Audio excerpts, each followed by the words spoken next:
Madam Clerk,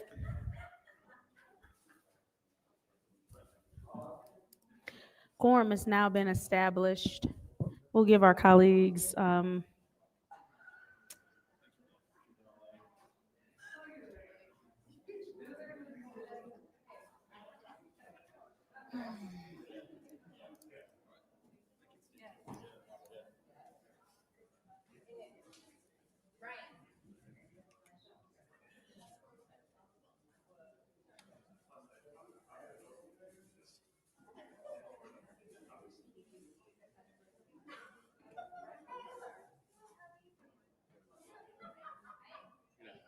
Hi, how's it going?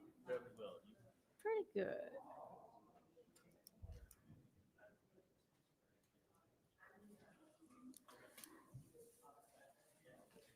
All right, Madam Clerk, roll call, please.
Just a special people.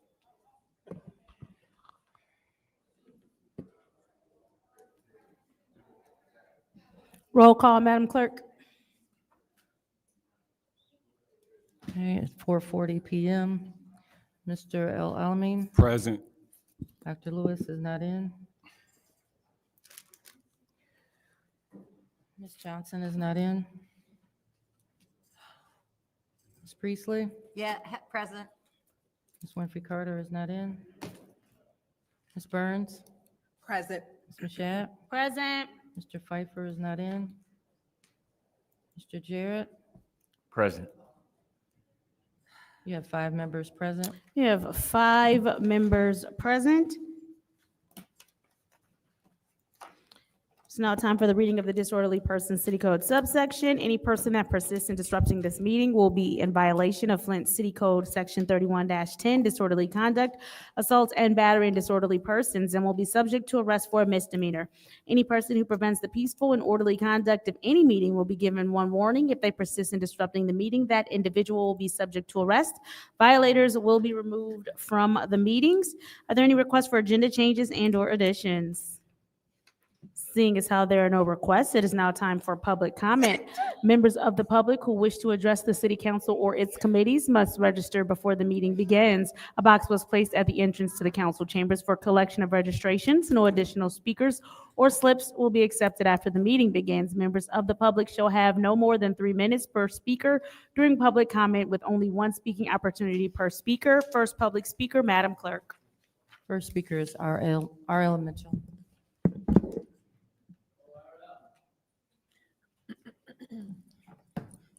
Hello, I'm R.L. Mitchell. For the record, I had a spiritual awakening yesterday when I was invited over to Bishop Roger L. Jones' sanctuary to bring a message. But the first lady got up and said, the man of God was under the knife, and while he was under the knife, she know he's a fighter because his hand was going like this. And then he was in a spiritual warfare. But when he came out, the only thing happened is something wrong with his foot. But he felt like shaking it the other day, but he said the doctors suggested not. But he reminded me, and my father had his first accident. My father's a man of the cross too. Over there on Van Wagon in Detroit.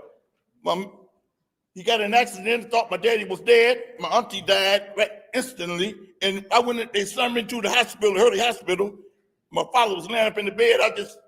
He sat up there, only thing he moved his leg and then he just sat up there waiting for him to see what I say. So I didn't say nothing. That's just what Bishop Jones was. But he said one thing. He said he's not going.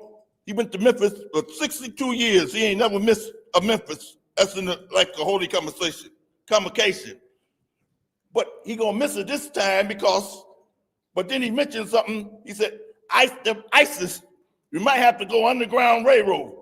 But when he said that, it reminded me of my father was, when I was only 18 years old when I'm in charge of the Colgate Church. But seemed like if them fellas die all of a sudden, God had to come and he got to be with me but anyway, he said what he said last night, and I'm glad to be here. Seems like I'm still in church because it's echo in here, but the ISIS people's out there, now when they attacking the man of God, they're going to get really dealt with, like what's in the words of Arthur Woodson. They push him around, he ain't gonna sit up there and put his head, like church people downtown barbecuing, and the boy can't take care of his own son while they talking about thongs. But the dude come pepper straight, the popo, and they be in here right now. Every time I be money back on Pasadena, they baptized me in that church with Roger Jones when he first come to Flint. And the church still there over there for BB. Anyway, Stay tuned, America. You're going to see how a preacher deal with these ISIS people down in America. Thank Go you. ahead. Next public speaker, Madam Clerk. Next speaker is Arthur Woodson.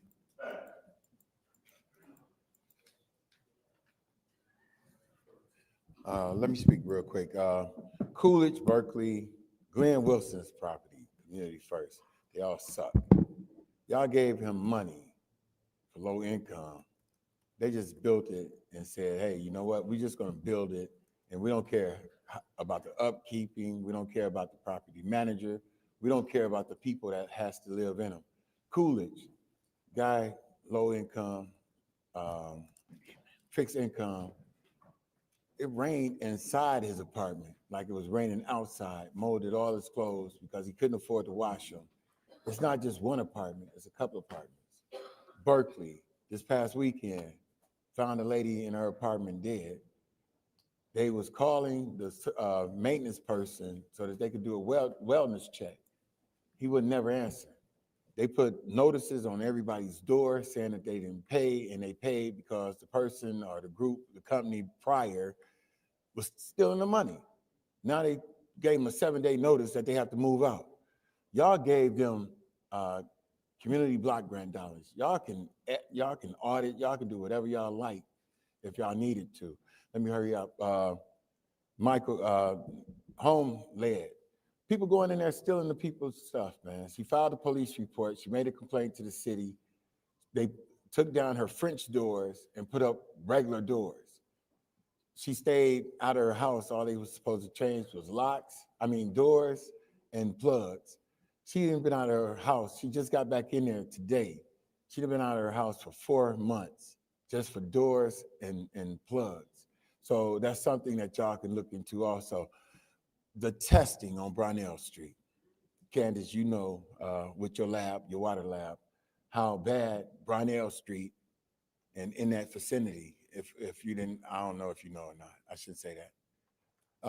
But Brownell, the water main, I found 8 cancers, multiple myeloma, over on Berkeley and Donaldson. My aunt passed away from cancer. My cousin passed away from cancer. 2 people across the street passed away from cancer. Up the block on Brownell is 5 more cancers. And then up the block from that is 6 more cancers. So that was the hot spot during the water crisis, right in that area. TTHMs was over 200 parts per billion.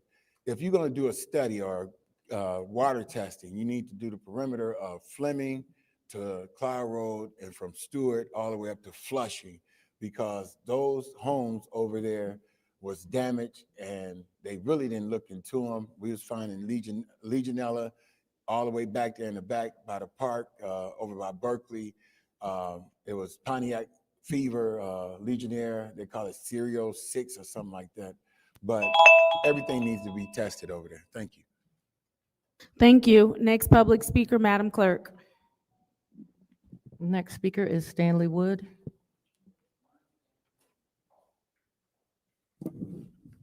Good evening. First, the city clerk. I know you can't answer me right now, but I'd like to set up an appointment. Do you set up an appointment? I'll talk to you during intermission between the two.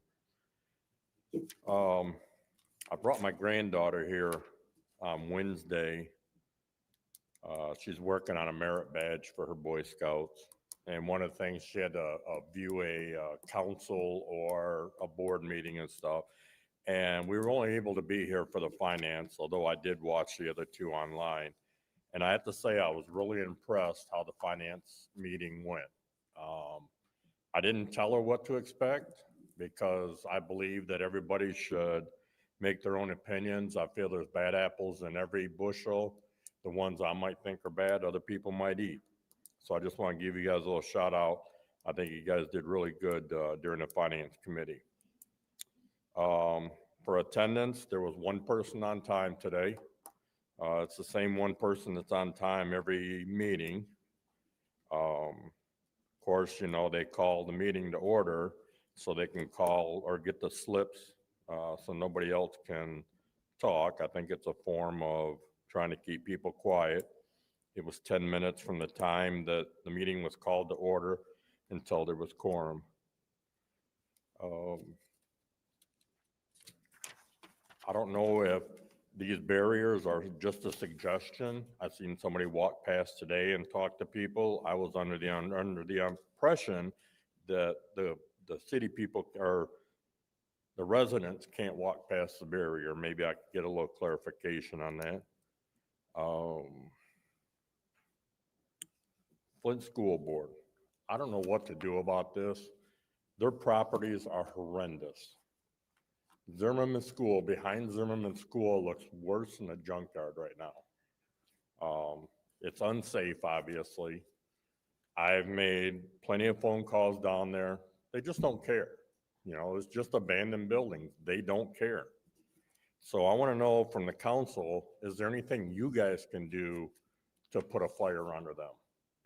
And I kind of probably know that answer already, but, and then the last question I had on tonight's agenda, 250352T, which is the allocation of the opioid settlement. One thing that wasn't discussed, and I'd like to maybe hear that, is how much of this money is going to go to administrative costs? Because you know people don't do things for free. So I'd like maybe somebody to question that, you know, how are we going to control how much of that gets spent toward that? And I think that's it for right now. Next public speaker, Madam Clerk. The next speaker is Beverly Biggs Levy.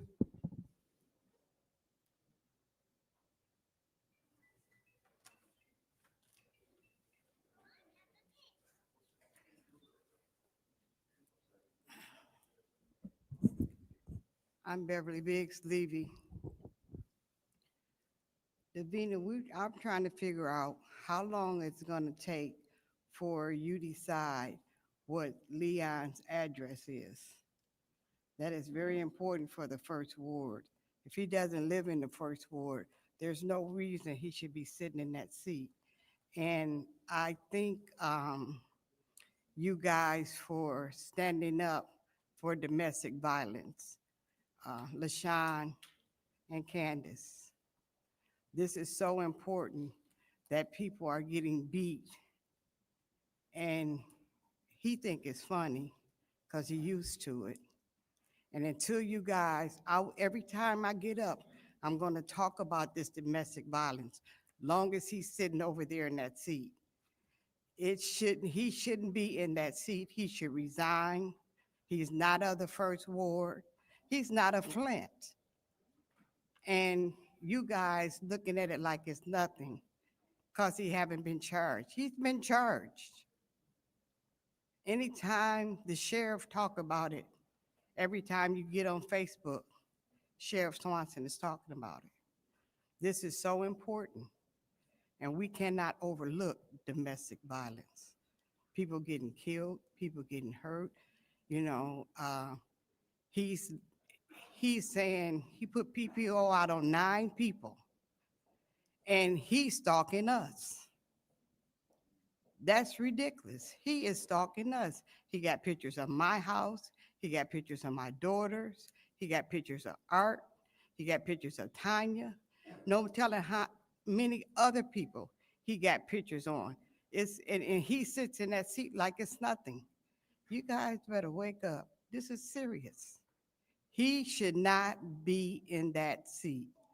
And long as he in that seat, I'm going to keep asking, where do he live? Because it's not on Mott Street.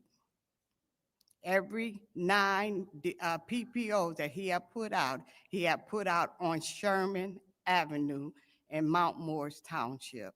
Thank you. Have a blessed day. Next public speaker, Madam Clerk. The next speaker is Linda Poley.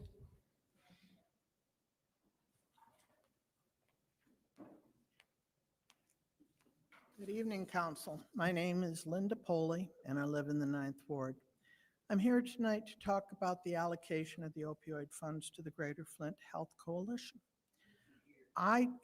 Some can't hear me? Can you please speak a little closer to the mic? We're competing with. Closer to the mic. Yeah, thank you. Okay, I think everybody knows my name. I live in the 9th Ward. I am here to speak about the allocation of the funds to the Greater Flint Health Coalition. I don't think that there's anything you're going to be dealing with this year that's more important than this. I don't think there's a person in the entire city, whether they know it or not, who isn't directly impacted by the use of opioids, lawful or not, here in the community.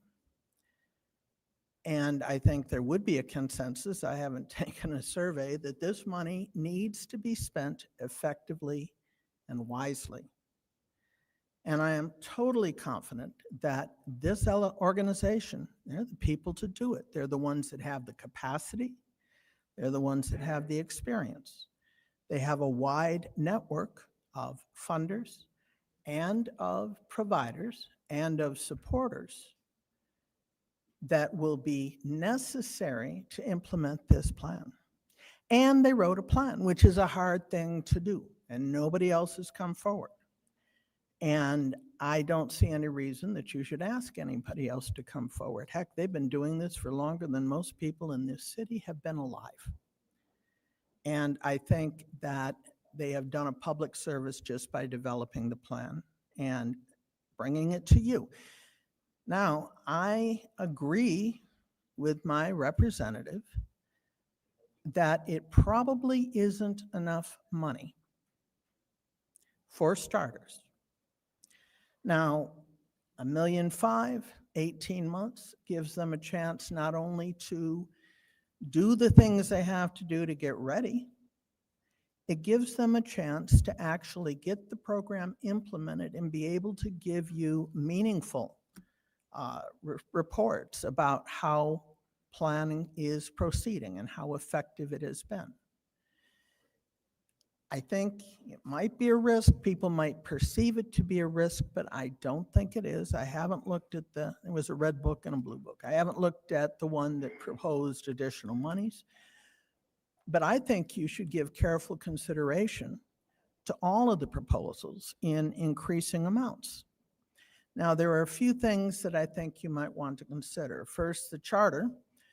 Right up top, section 3101 says, in addition to your legislative responsibilities, you are responsible for monitoring and investigating the business of the city. Thank you. Went fast. Thank you. Thank you for listening. Next public speaker, Madam Clerk. The final speaker for this meeting is Tanya Jones. The final speaker, thank you.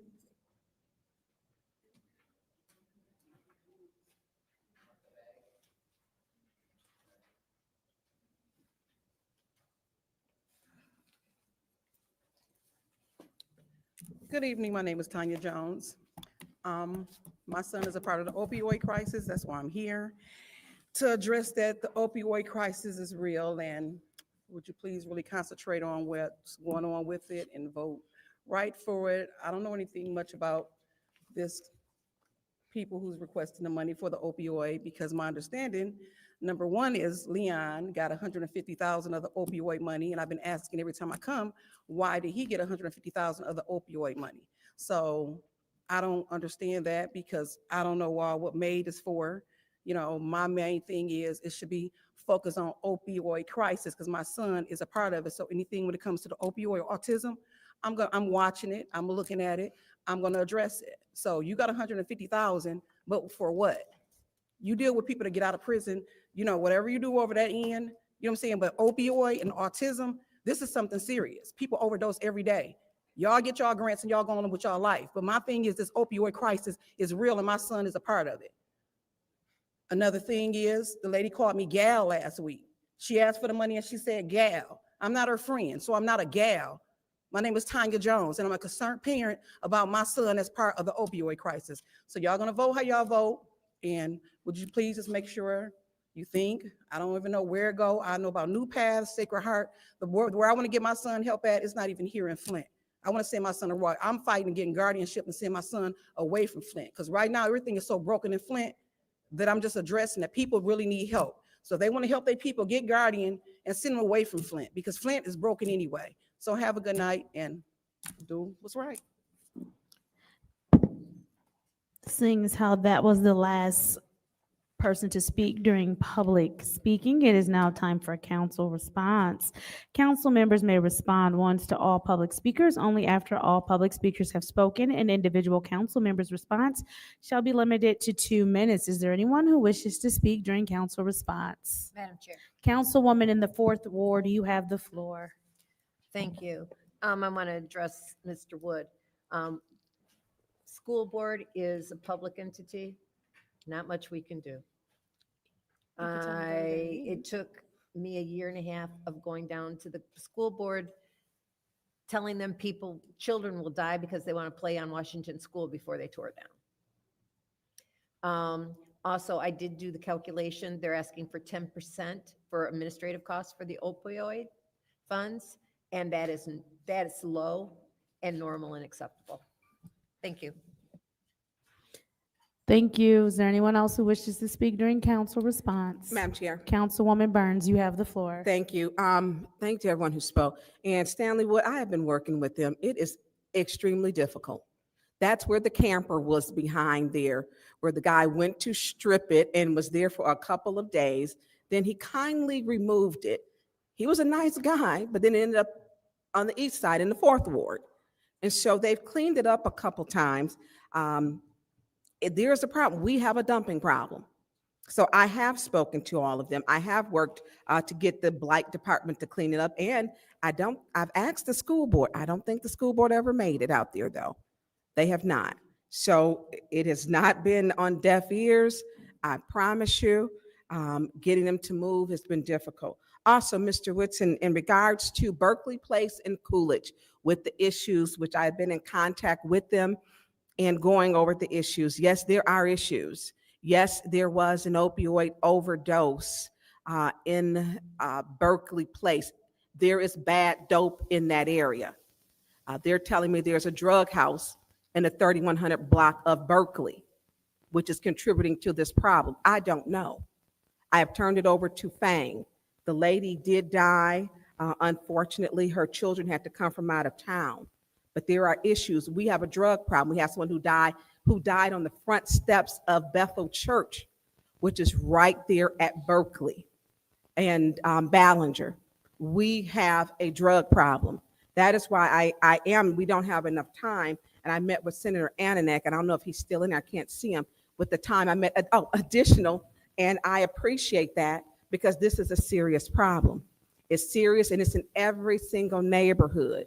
And we have to be conscious of it. And to the Color of Law women, kudos to y'all for packing the backpack care packs. If you can raise it up to hand out to the people with the opioid addiction, that they are taking our own monies and doing this. Thank you, ladies. Thank you. Is there anyone else who wishes to speak during council response? Yes, Madam Chair. Councilwoman Winfrey Carter, you have the floor. Thank you, Madam Chair. First, I would like to thank all of the residents for being here. I would like to thank you for being engaged in the process. I do want to speak about the opioid crisis. I do agree that that money should be spent effectively. And when I say that, I think that that money should be spent on prevention, treatment, and recovery. We've had instances where some of that money have been spent to keep a center open over there on Clio Road. Now, I don't agree with that, and I did not vote for that because I think that that opiate money should be spent on those three things: prevention, recovery, and treatment.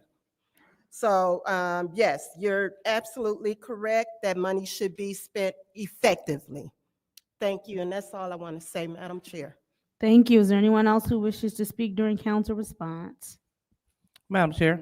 Councilwoman in the 2nd Ward, you have the floor. Thank you. You want to take the opportunity to remind residents that we do have an Office of Public Health. And the Office of Public Health, they are the middleman between you and services. So for those that may need different services, such as if you are a renter, you need a little assistance with your water bill, they have that there. And also, we have our director there, Ms. Sheba Ward. She also is willing to have conversations about strategically spending the opioid dollars. And so you all can see the City of Flint's opioid plan. And also, for those that do live in Flint Township, we have Mr. Gene Leverett. He is available to have that conversation as well. Just want to make sure that we are pointing the residents in the right direction so they can get the right resources that they need.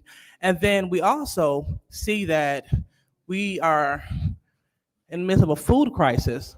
And so the Office of Public Health, they have compiled this list, which is available for all residents. If you would like one, you can definitely see me today. But if not, I encourage you to please see Miss Ward. She is on top of it. This is a list of all of our food pantry listings and our partners here in Flint and Genesee Council. It is called the Flint and Genesee Food Policy Council. So please take a look. They have places in Flint, Argentine Township, you name it, but right here. So we want to make sure that the residents have what they need in terms of the opioid spending. Let your voice be heard. Ms. Ward is there for it. And if you need food resources there, and also any other resources that you may not be sure of, reach out to the Office of Public Health. You can make a visit or you can give them a call. So thank you so much, Madam Chair. Thank you. Is there anyone else who wishes to speak during council response? Seeing as how there's no one else who wishes to speak during council response, I will take some time.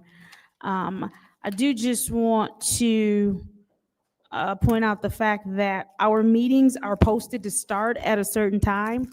And so anyone who's been paying attention has known for the past 2 years that I've been on council, I've been pushing for meetings to start at those times. Has nothing to do with any sheets or taking sheets or people not being able to fill out sheets. The meeting starts at the time that they are posted. And so in an effort to respect your time, for those who are on time here with me every week, I make sure that those meetings start on time. I also, and Ms. Winfrey Carter, I do understand that you have been adamant against us using opioid dollars for Clio Road. I do know that when we attempted to use that funding or use opioid funding to kind of help and get some opioid services on Clio Road, that initiative did not pass. The funding that's being used on Clio Road right now is not from the opioid dollars, but I do understand your stance because that's been your stance from the beginning. With that, I think I will go ahead and yield my time. We'll entertain a motion for the consent agenda. Chair, It's been moved by the councilman in the 8th ward. Is there support? I'll second that. Supported by the councilman in the 1st ward. Are there any separations? Madam Chair, Councilman in the 8th ward, you have the floor. 250352, 230, hold on 1 second. that's all I have. 250-352-T, which is the allocation of opioid settlement funds, Greater Flint Health Coalition. Is there anyone else who wishes to separate? Madam Chair. Councilwoman in the 6th ward. 250360. 360, which is request for water testing for Brownell Boulevard 34 through 3600 blocks. Do you have any more separations? All right. Is there anyone else who wishes to separate? All right, seeing how there are no more separations, this is the roll call vote for the consent agenda. Roll call, Madam Clerk.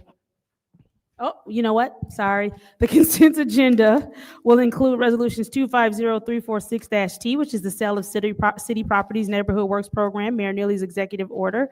Resolution 250347-T, which is the issuance of public notice proposed modification City of Flint sewer use ordinance of industrial pretreatment. Roll call, Madam Clerk. Mr. Alamin? Dr. Lewis? Yes. Ms. Johnson? Yes. Ms. Priestley? Yes. Ms. Winfrey Carter? Yes. Ms. Burns? Yes. Ms. Mashat? Yes. Mr. Pfeiffer? Yes. Mr. Jarrett? Yes. Vote is 9 yes, 0 no. I'm sorry. 9 yes, 0 no. The vote is 9 yes, 0 no. The consent agenda passes on to council. Moving on to Resolution 250352-T, which is the allocation of opioid settlement funds for the Greater Flint Health Coalition. What is the pleasure of the body? Madam Chair, Councilman in the 8th Ward move to council. would like to move this to council. Is there support? Moved and properly supported by the Madam councilwoman Chair. in the 6th Ward. Is there discussion? Councilman in the 8th Ward, you have So, the floor. Through you to Mr. Ananick or whoever. Absolutely. Will everyone who can speak to this resolution please join us at the lectern? Can we start this time, please?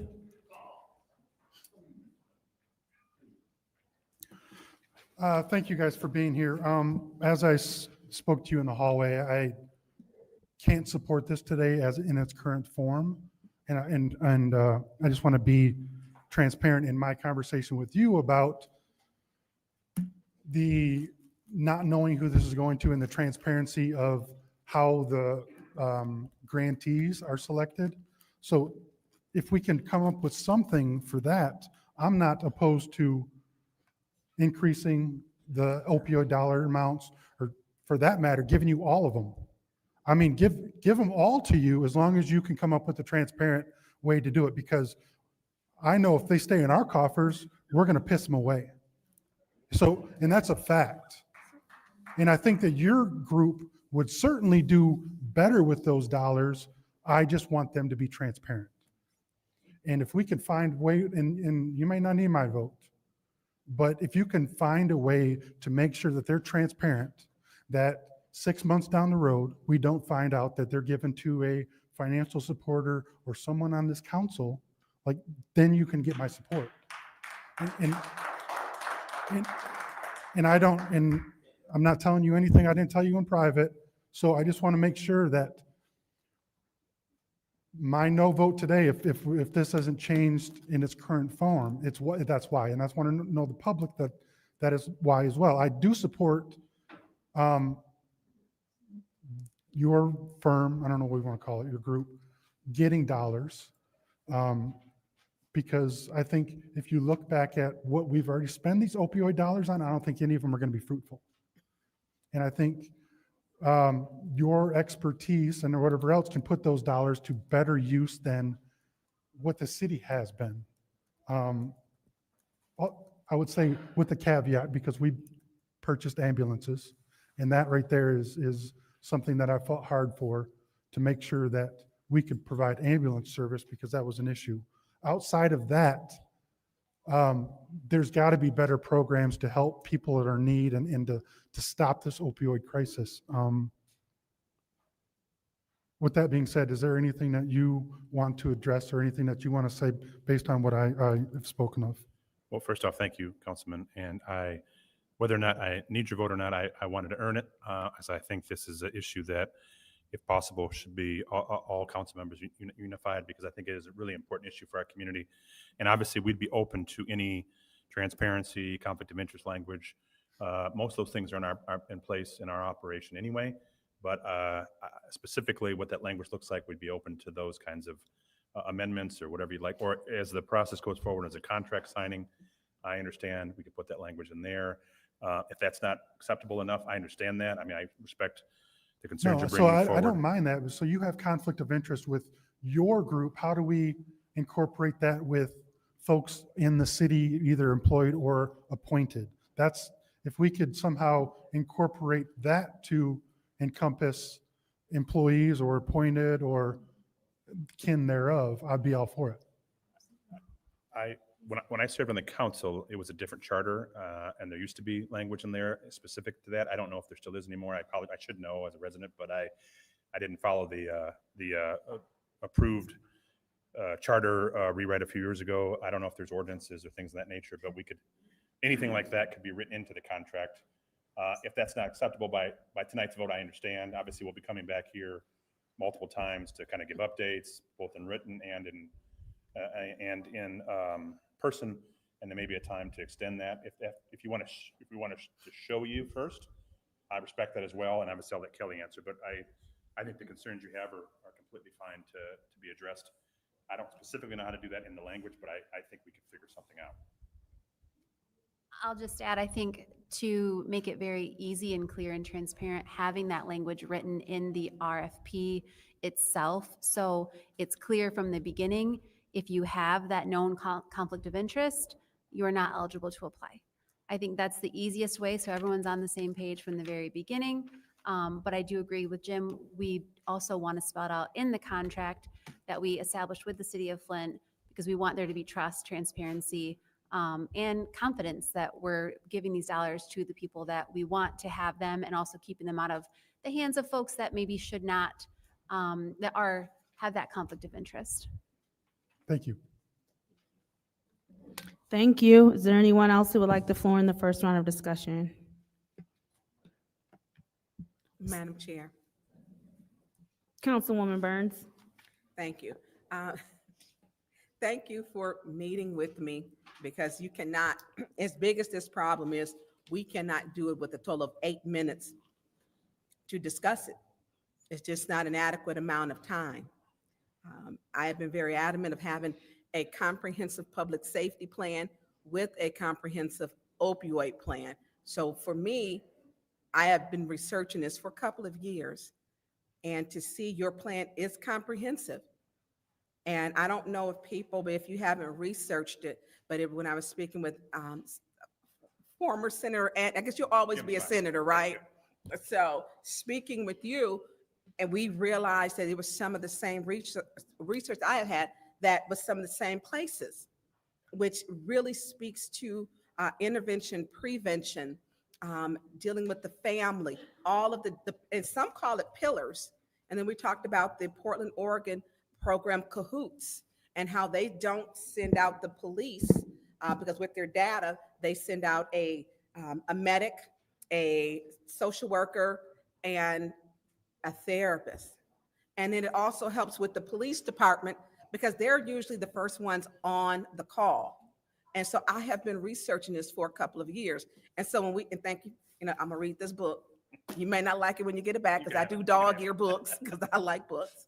But I think this is important. I am with Dennis, Councilman Pfeiffer, when he says, making sure that it's with an agency that has a proven track record. And the agencies that you're using, that we did go through, have a record, and they're in our community. I do not want these funds to be a slush fund for our opioid dollars to be used haphazardly for campaigning, and it has been. These dollars should be used to prevent intervention, continued education for this community with drug addiction, and it has not been that. You do work with Shebra, both of you, and have a good relationship from our public health office, but our public health office lacks the capacity and the talent to do what you can do. You're doing it, and you're working in the jails.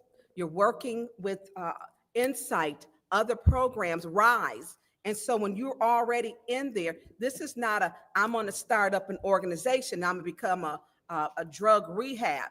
No, it's not. No, we are not in these times. These people have serious drug addictions.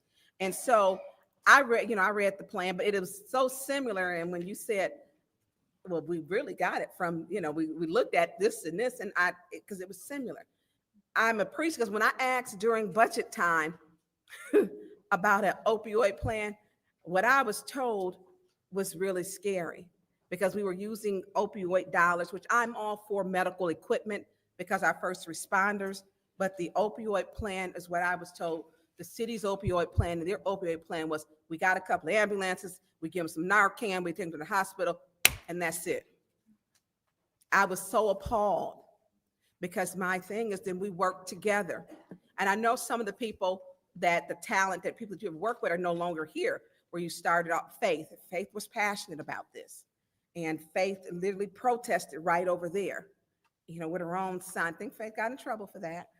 But she was adamant that we do not run through these dollars, and make sure that we use them for their intended use. Because what we have to understand is that people are dying every day from opioid overdose. Families go worried about their family members with opioid overdose. And we should have had a plan in place before we got the opioid dollars, as to make sure we didn't misuse one penny of it. Not one penny of this should be used, because I did get a call on a Saturday, because they didn't know who to call about an opioid overdose. And when the apartment complex, when they called the residents, it happens all the time, because I have said, I have bad dope in my neighborhood.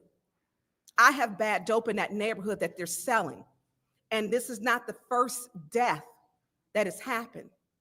And so I'm gonna advocate, and I do want it to be, it's gonna be a couple more times in conversations where it does need to be in how the money is used, reporting back, because we owe it to our community to be transparent, that we are working with you, whatever organization, to save people from overdose and death.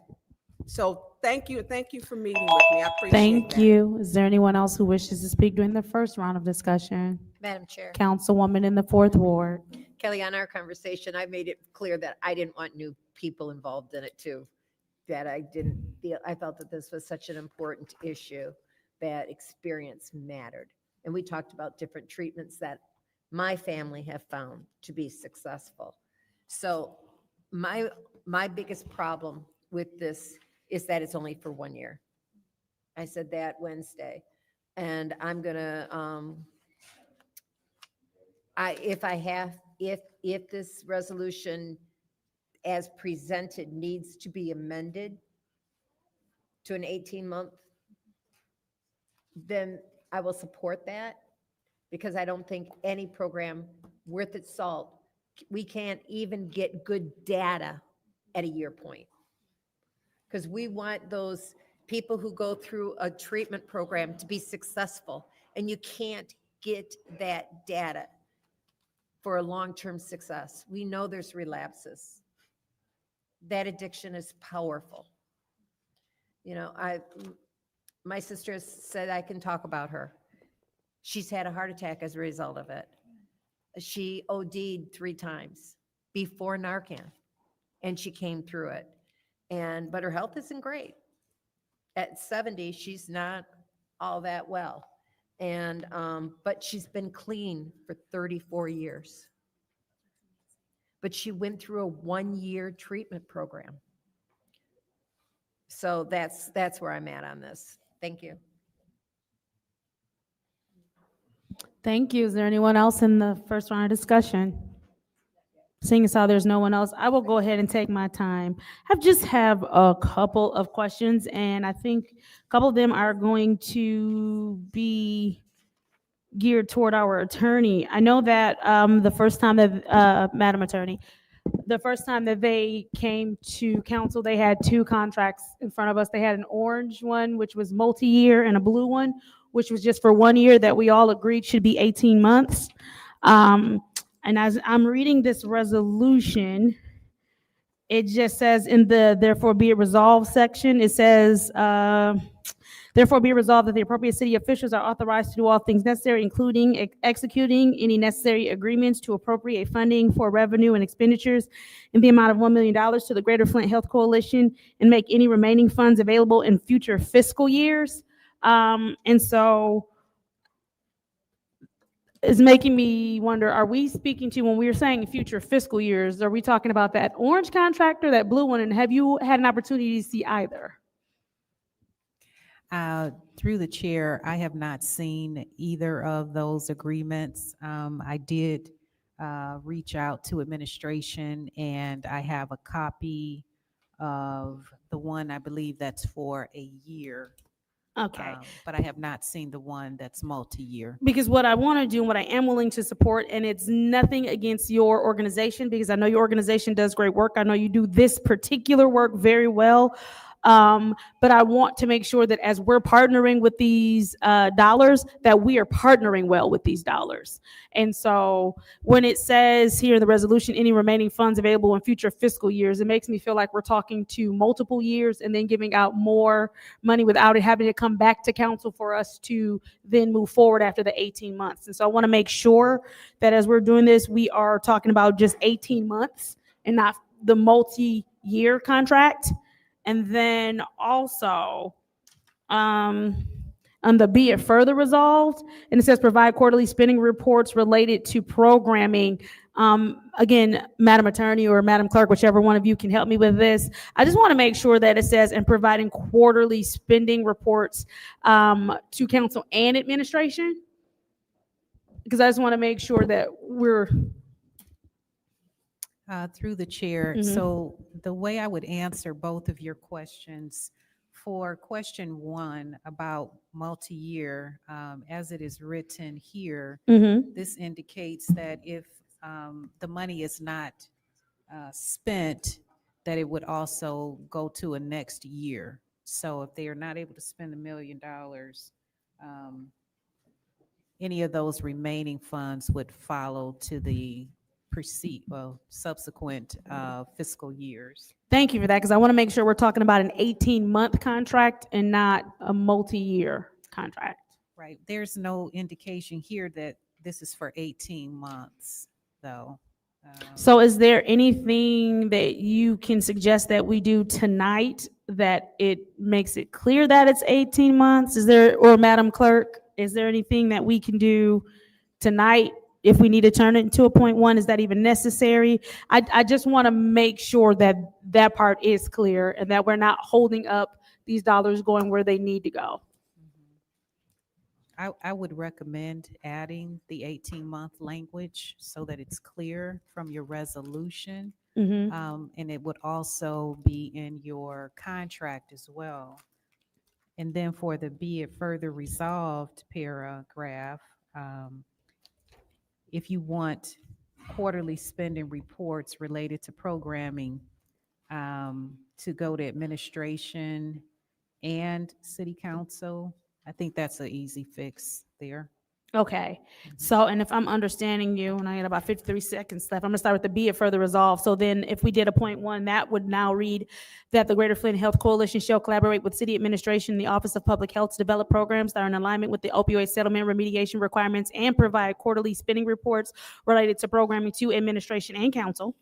And then if we're looking at the other page where it's just therefore be it resolved to the Greater Flint Health Coalition, I want to know, how do we put the 18 months in there? How do we?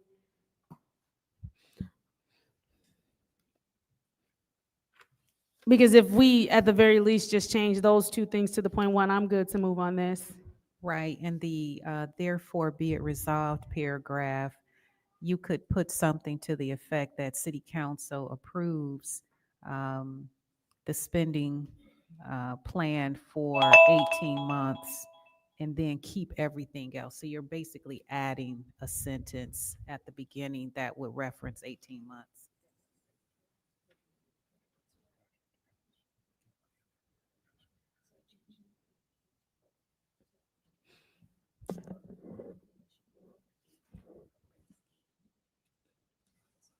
I know, I'm just trying to see if we can get this sentence, and if we just change it to a .1 now before we go into a second round, unless you just need a second round.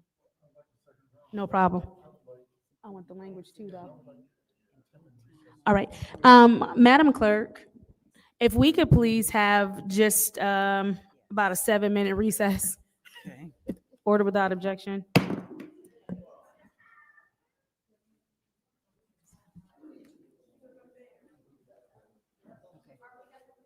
Thank you. Okay. Mhm.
Issue.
If we could have all council members take their seats.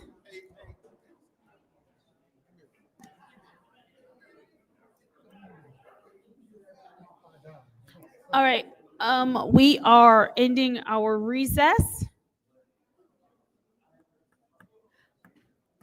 Roll call. Madam Clerk.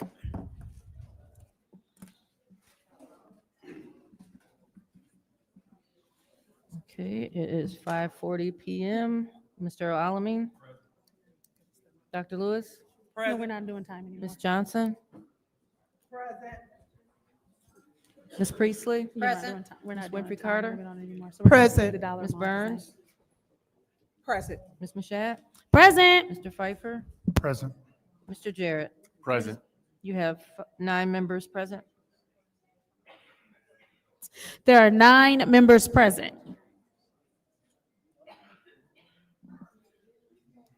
No, it's not gonna be.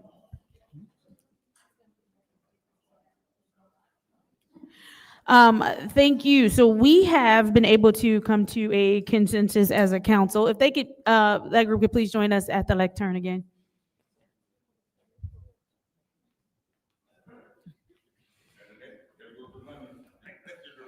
Thank you.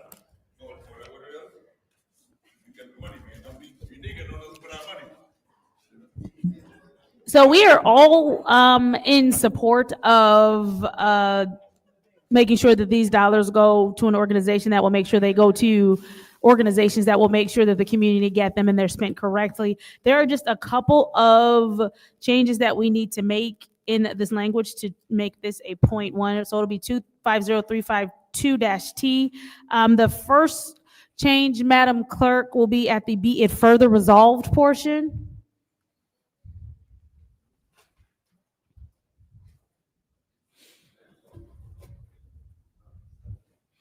And it's just at the very end. So it'll just say, be it further resolved that the Point of greater, go order. ahead, I'm sorry, go ahead.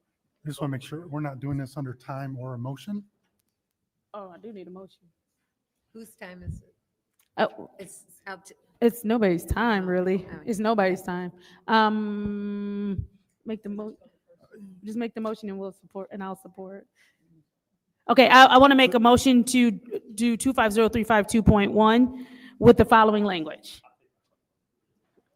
Okay, I gotta give you the language real quick. Be it further resolved that the Greater Flint Health Coalition shall collaborate with city administration and the Office of Public Health to develop programs that are in alignment with the opioid settlement remediation requirements and provide quarterly spending reports related to programming to administration and city council. So that is the first in this. And then the second, the city attorney is going to read off, but before we do that, I know that we were talking about the 18-month caveat. What we're going to do, again, because this is new for all of us, is we are not going to do a time limit. It's not going to be 12 months or 18 months. We just want to see how the first million goes, and then with those quarterly reports, and then we'll go from there. So we won't look at a year or 18 months with that.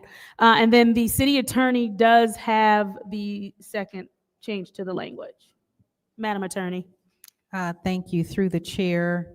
So this whereas paragraph, as requested to be included by council, will go right above the chart that's listed, and it would state, whereas Greater Flint Health Coalition shall not award any contract to vendors that present a conflict of interest as defined under state law and Section 1-602 of the Flint City Charter.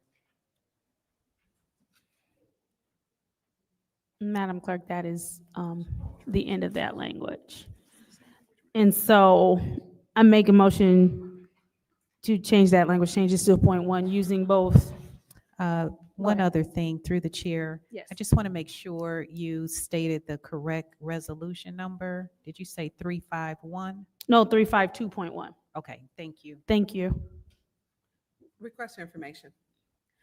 In that change, is there quarterly reports? I didn't hear that. It was hard. Yeah, it was, I'm sorry. I couldn't hear the city attorney. No, so I did the quarterly report when that was the first one. Okay. That says that basically the end of that language is and provide quarterly spending reports related to programming to administration and city council. Okay.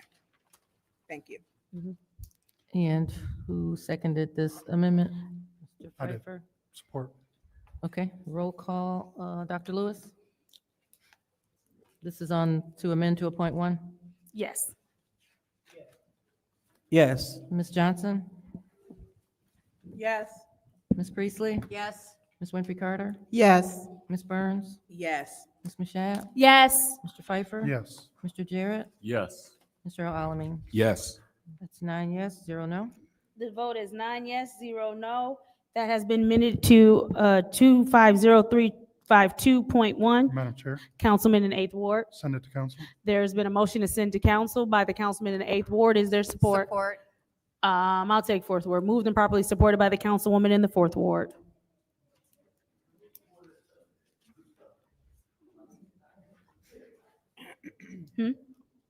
Is there discussion for point 1?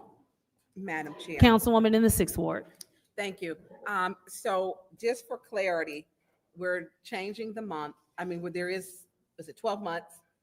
There's no time. No limit. time limit. Right. We're given 1 million Mhm. quarterly reports, which means if the program is going good, you could, when you give your report, you could always come back. I mean, you've got a track record. And I've looked at those agencies and I know this will get you going. I know we lack the capacity and we just don't have the capacity to run it. So this will get you going, which is a 9 vote, which is good that we all agree on that.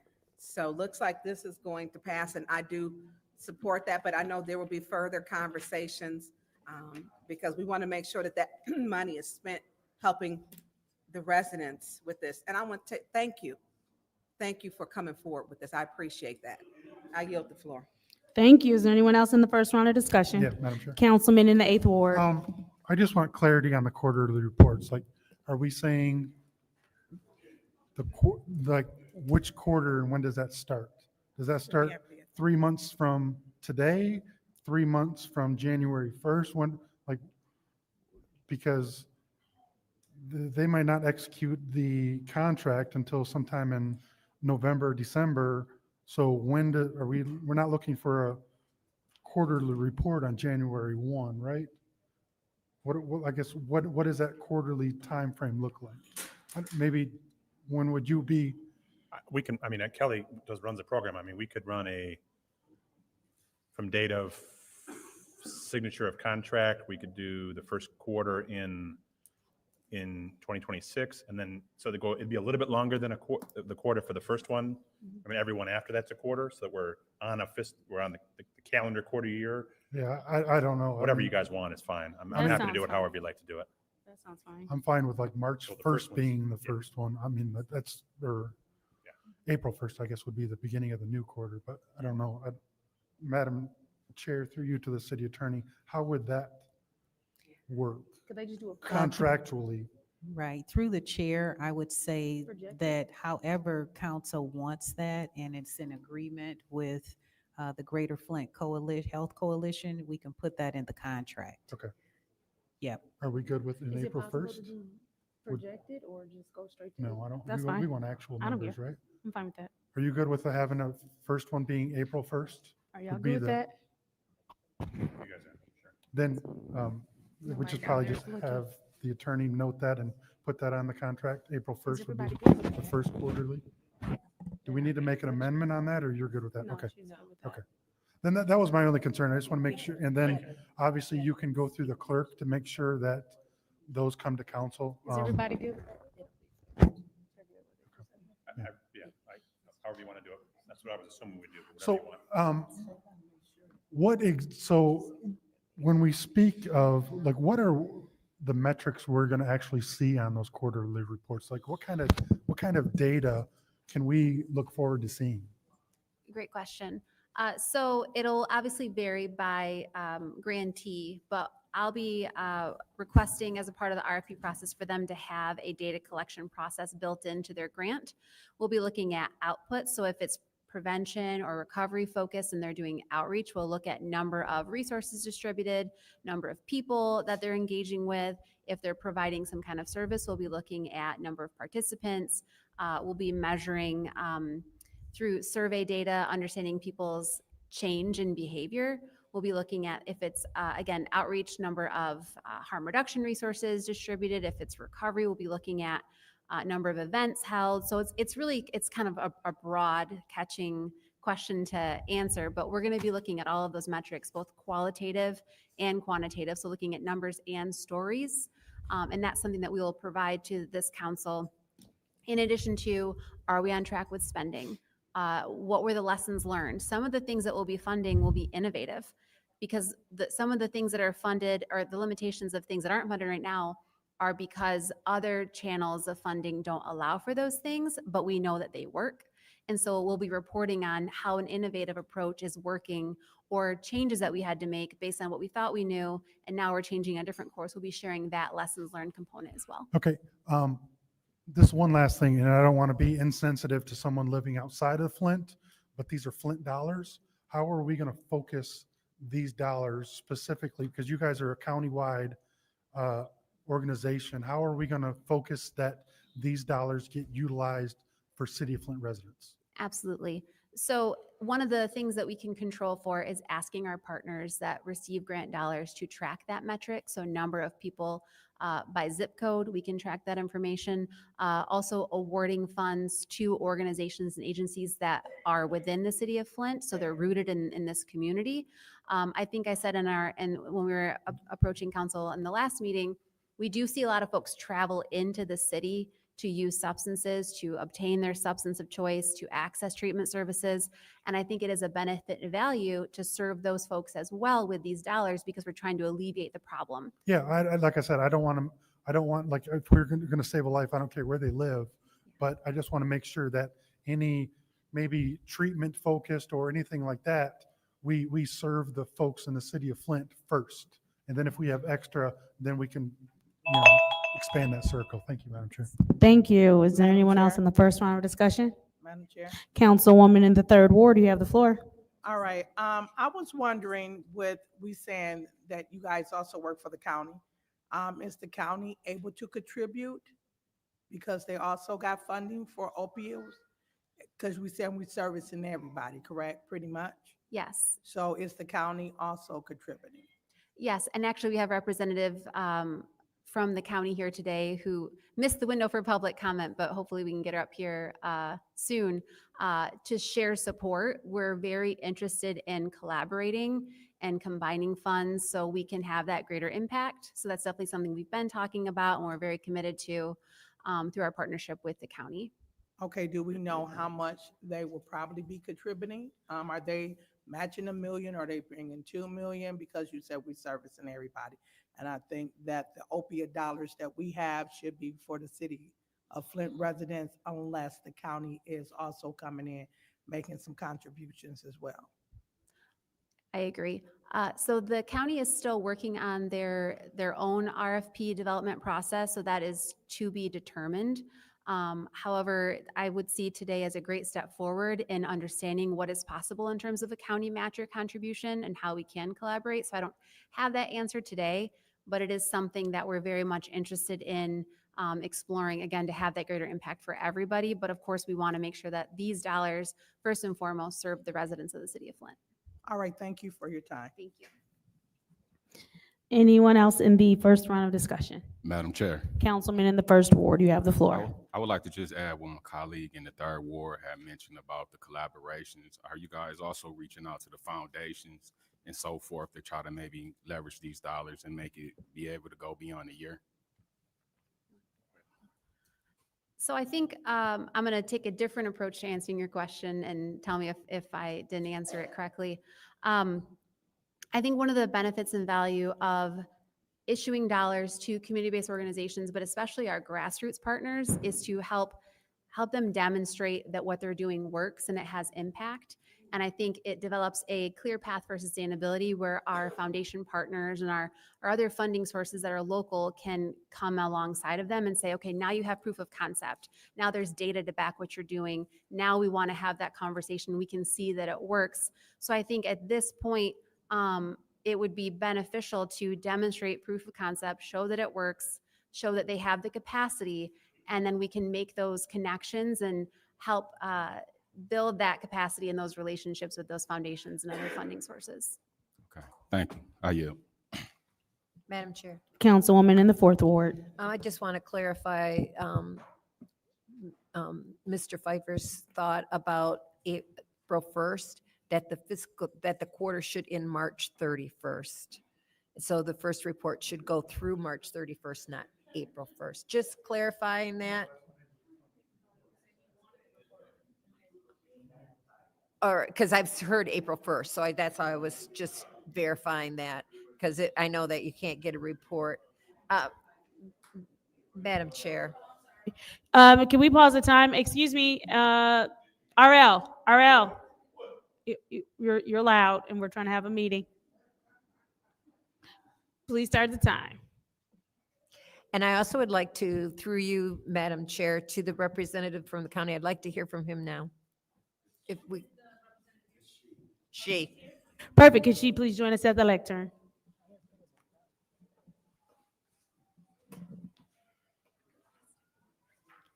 Go ahead and give us your 3-minute speech. Well, I am counsel. I appreciate it. Marlene Colick, Genesee County Community Engagement and Justice Services. We've been honestly positively challenged to work with our opioid settlement funds. Just like you guys, we have taken our time in spending our dollars also. The last year and a half, we have done our due diligence to grab some technical support by Michigan State University. They have done a community assessment. Greater Flint Health Coalition was totally part of that initial process with our advisory board. At this moment in time, our Board of Commissioners last week approved for us to begin, it goes up this Wednesday for final board approval through committees last week. It was approved to go through for us to finally appoint a steering team, removing all conflict of interest so that we can begin our request for proposal process. And then once that appointment process comes in at about 60 days, a steering team committee will be selected and appointed, and then we will begin to create a core remediation plan to submit to our Board of Commissioners, which mirrors more than a little bit more than what has been suggested through Greater Flint Health Coalition submission to you. So I'm ecstatic for this process to begin to take some toes to the water, if you will, and getting our feet well for the humans. And Ms. Jones, I heard you. And so if you ever want to meet with some services or anything like that, we want to hear the community. And so Michigan State University, when they came out, they met with humans, and I apologize, we did not meet with you. And I want to give you that due diligence on that. So we want to hear, we want to help our neighbors, and we want to offer all services and meet humans where they're at. And so we're totally a partner with them. And I can't answer any specifics of dollars, but what I can say is they will have the opportunity of presenting this now to our Board of Commissioners and having our support on our opioid settlement team to say this is what our City of Flint Council has approved and has offered them the helm to host these dollars and begin to initiate a partnership for our community members. Hopefully I've answered some stuff for you. Thank you. Is there anyone else in the first round of Ma'am, discussion? I did not. Oh, I'm sorry. Yield my time. I also want to say that I know who you've been working with to help develop this, and I have high regards for that organization. And so I'm glad that we're getting this done. You're welcome, Judy. Is there anyone else who wishes to speak in the first round of discussion? All right, seeing as how there's no one else who wishes to speak in the first round of discussion, is there anyone who would like to take some time in the second round? Seeing as how there's no one in the second Through the round, chair. Sorry. Madam Attorney. I did have one last thing. So if there are contractual provisions that council is looking for to be included in the contract, that you email me so that we can get those and certainly work with the Greater Flint Health Coalition on that. So especially as far as it comes to the metrics and what you're looking for to be included in the quarterly reports. All right, perfect. Thank you. Clerk Donahue, can you make sure that we get an email reminder of that, like tomorrow or some other time, just to make sure? Because I know everybody wants to get moving on this, and we might forget. This is the roll call vote for Resolution 250352.1-T, which is the allocation of opioid settlement funds, Greater Flint Health Coalition. Roll call, Madam Clerk. Ms. Johnson? Yes. Ms. Priestley? Yes. Ms. Winfrey Carter? Yes. Ms. Burns? Yes. Ms. Mashat? Yes. Mr. Pfeiffer? Yes. Mr. Jarrett? Yes.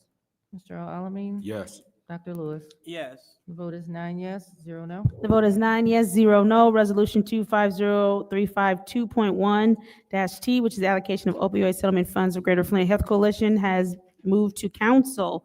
Moving on, thank you so much. Moving on to Resolution 250360-T, which is the request for water testing for Brownell Boulevard, 3400 through 3600 blocks.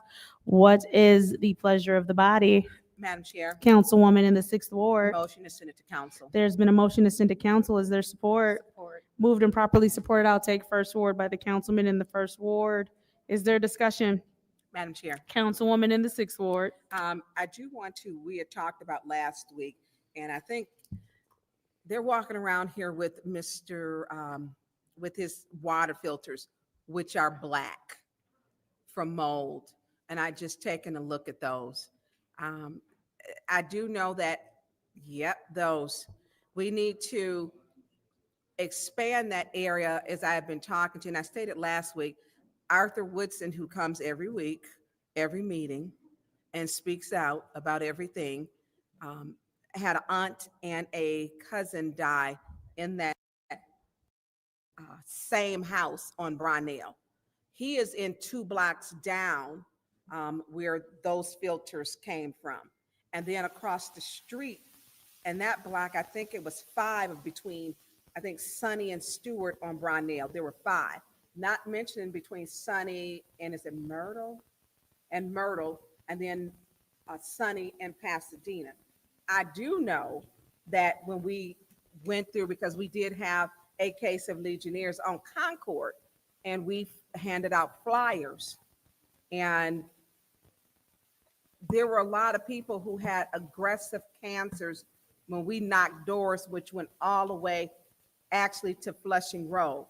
And on the corner of Concord and Winona, I finally got them to put in an automatic flusher because there was problems with the system.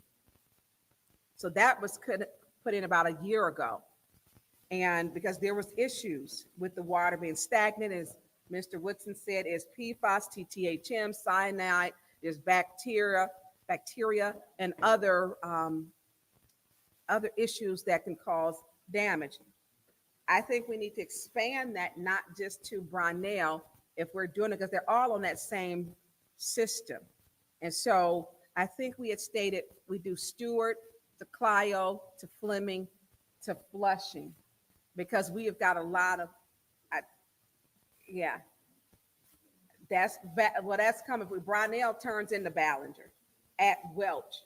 So if we take it all the way down, and it's everything pretty much on that west side that we had problems, that is the end of the system over there where Old Northern, well, it used to be New Northern, now it's burnt up Northern, unfortunately.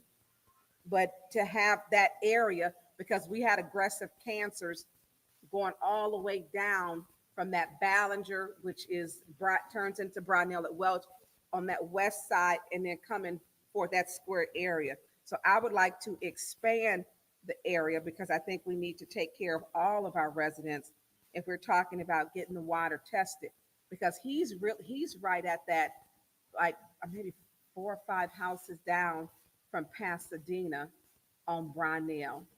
And so it needs to be, it needs to go further down, because there are issues. I've seen people who have been sick. We know people who have died, numerous people who have died. And some of these are people who have been in the same household, that I don't think that's just a coincidence. You're in the same household and you contract, cancers, and it's the same aggressive type of cancer.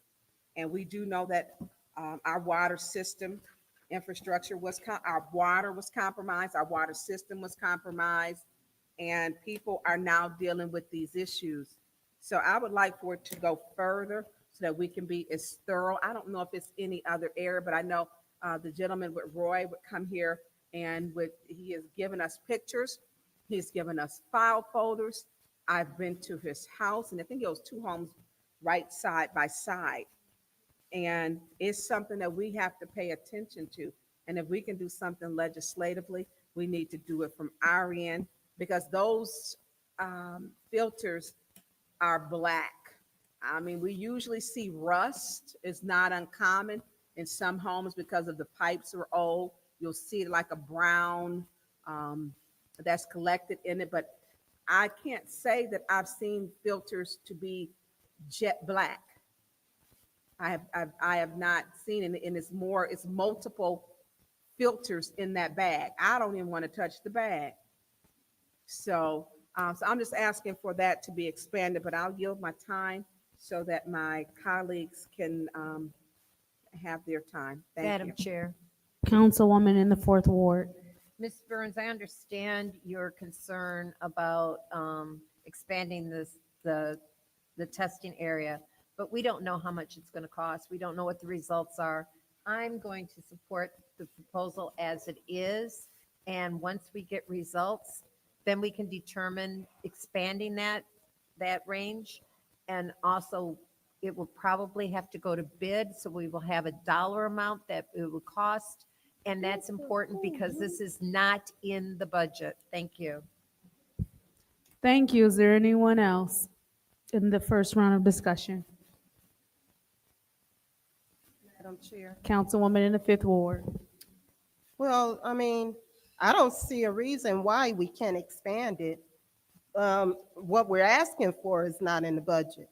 So if we're gonna do something as far as the budget, then we need to include the whole parameter of everything, that whole west side.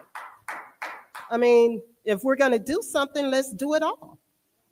And that's my say on it. Thank you, Madam Chair. Thank you. Is there anyone else in the first round of discussion? Seeing as how there's no one else in the first round of discussion, I will take some time. So there are a couple of things here, right? Two things are true at once. We do not know exactly who's going to do the testing or how much the testing is going to cost, but also I feel like we're doing that fine line of walking of what happened to us. And when I mean us, I mean everybody in the city as a whole in 2015 and 14 when we were telling other people, hey, there's a problem, and no one was listening. And so what I don't want us to do is to do the same thing that happened 10, 11 years ago. And the fact that we had a problem, it was said time and time again that we have a problem and no one listened. I think that when you look at the fact that filters are turning black, it could be mold, it could be manganese, it could be quite a few things. And then you mix that with the fact that you had people in that area who had cancer, several different people. So now you have a little cluster happening there of cancer. And so while it is not ideal to make a decision without a full number, it is also not ideal to tell someone, I don't know that I can care about what's happening in your life right now because I don't have a number of what that'll cost me to care. So I want us to be careful with the words that we're using when we start talking about water and lives. Like, we have to be really careful with that. So what I would like to do, I want us to test these blocks, yes. Can we get a better idea of what Councilwoman Burns is asking for?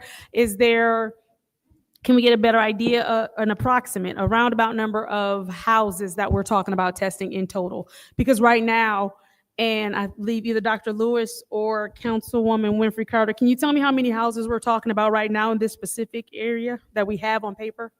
How many houses are we talking? Approximately 40. 40 in this, what you're talking about right here? From the 34 to the 3,600 is 40? Right. Thank you.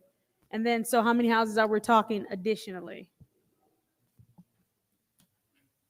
So we're looking at an area, and everyone's probably not, people don't all get their water tested.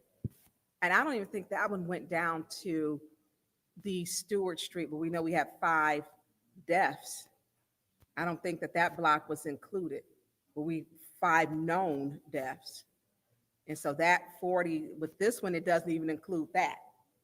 So I think we need to expand. So I don't know, we're probably looking If you're looking, because it is a populated area, but everyone isn't going to get their water tested. So you're probably looking about 4,000 people. But I do know with talking with people, because some people have had it, you can call for black mold and they will come out to test. You can tell them that you got issues. But people, if we're highlighting this, and we've had it on Concord and Clement, we've had it on Barth, and that is just down the street. I just need a number so that we can say, instead of blocks, we can say X amount of houses in this parameter. I mean, it's hard. I don't have the number, but even if we're looking at that one, we're still not dealing with the block that we know that there were deaths between Sunny and Stewart. And so if we're looking between Sunny and Stewart, we have 5 deaths of confirmed aggression. Yeah, I gave the parameter. I mean, that's yeah, we can't. 1,000? It's not 1,000. It's not going to be that many. So 200?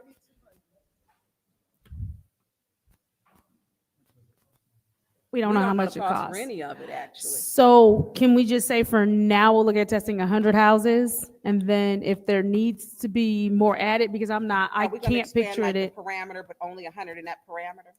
I'm good with if we're gonna do 100, and then if we need to expand it, but in the Yeah. parameter of Stewart, Fleming, Clio Road, taking it down, Ballinger, Brownell turns into Ballinger, taking it down to Flushing. Because I think that'll give us a good sample of what is going on. It will. We'll give Okay. you a snapshot of sorts. So we can amend this to say 100 houses in whatever that parameter is, but making sure the emphasis on these 40 houses, knowing we have 60 left. Yeah. If that, everybody thinks that's good. Everybody good with that? Judy's looking at me like money. Yeah. I so moved.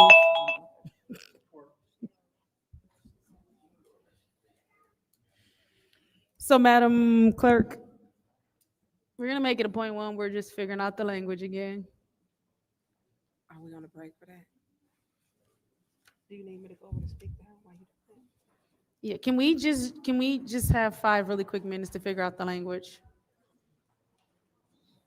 5-minute recess without objection.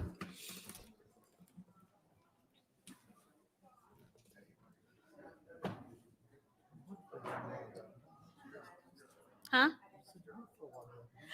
No, you wanna know why? Fun fact.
All right, if all council members could please join us. Madam Clerk, roll call, please.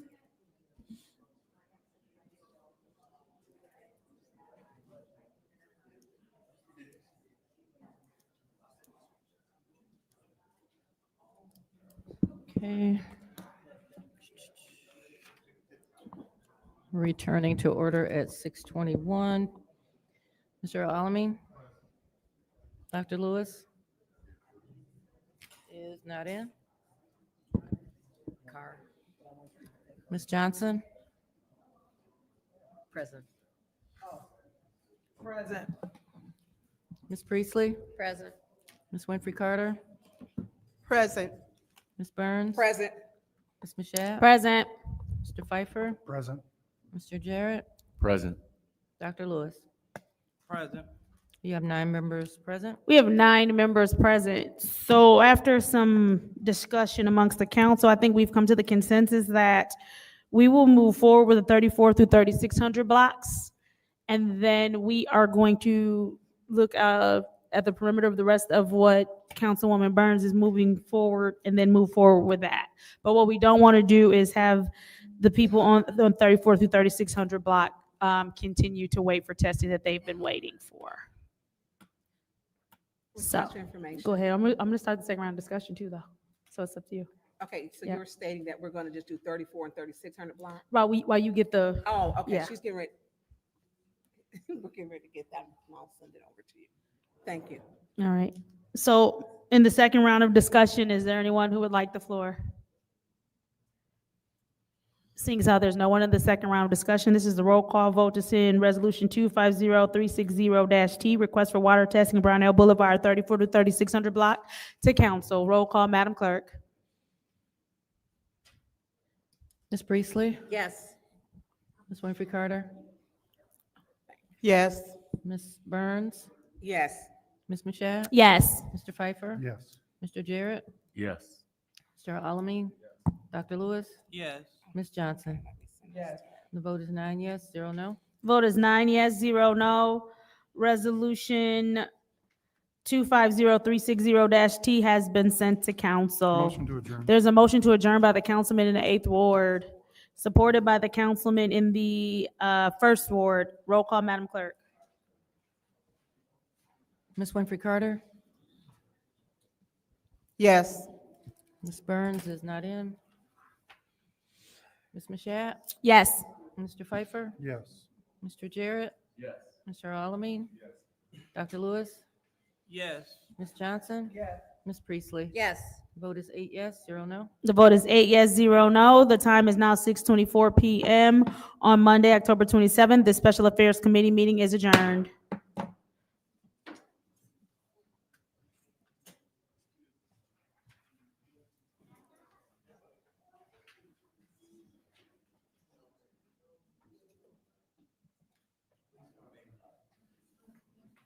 I gotta call my friend and wish her happy birthday.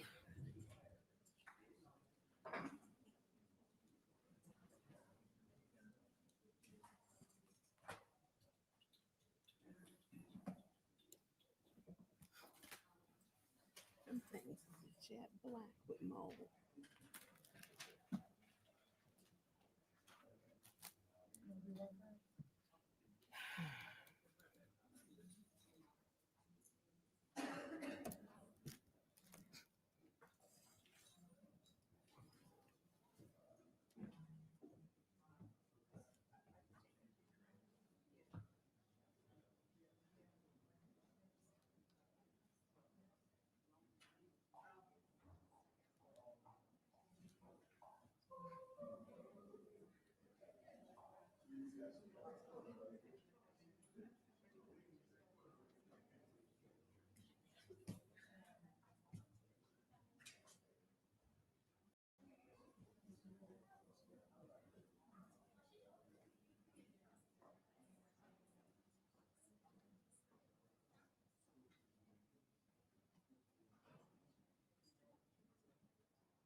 app, but it ain't moving.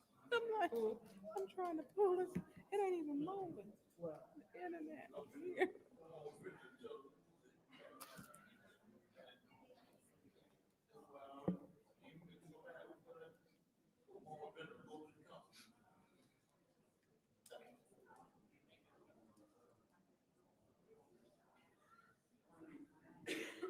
Okay, it's gonna pull up.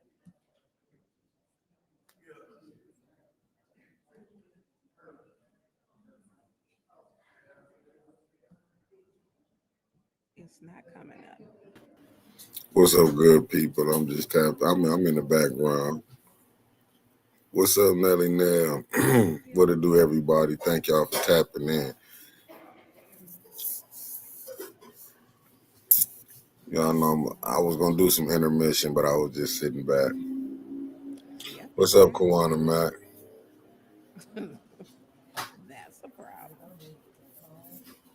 That is a problem.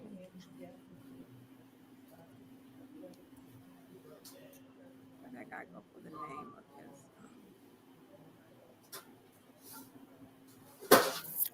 Oh, let me try that Google first.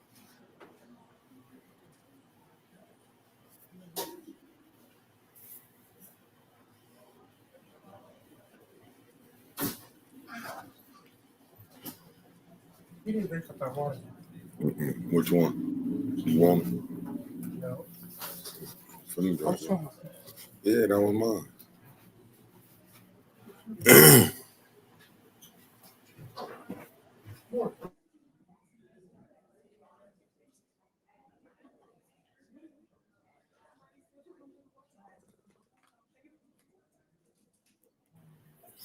They is playing games. Will Adele and get to get her hands? What's up, Marcia? A tar, bro.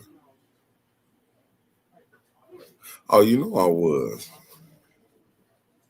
Hey, it's still all good.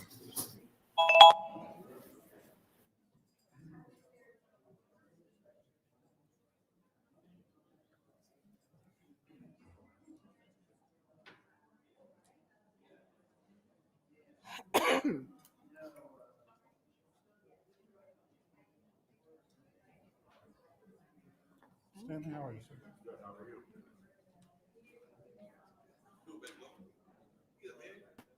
That clock went off prematurely. I'm sitting up here thinking like it's time. What's up, Queen Anifa?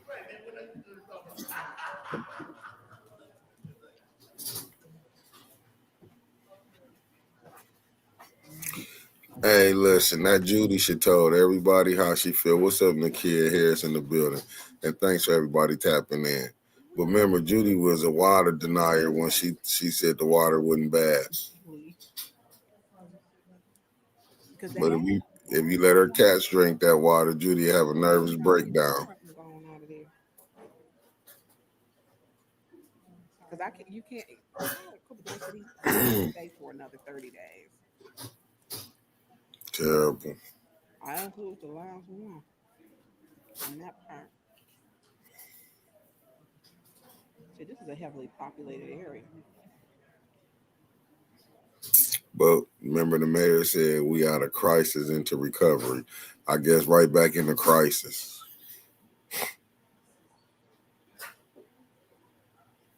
Man, I mean, and if she got family to stay in Flint, that show you how nasty Judy is.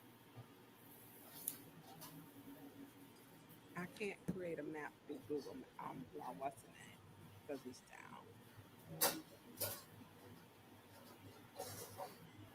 This is terrible.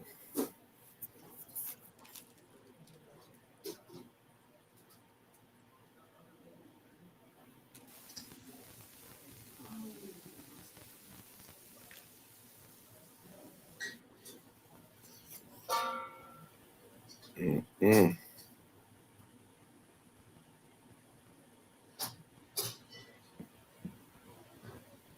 Liddell ain't trying to get her re-up yet. The mayor probably told her, be quiet. We're going to give you your 75. I got that $75,000 limit. I'm just going to give it to you.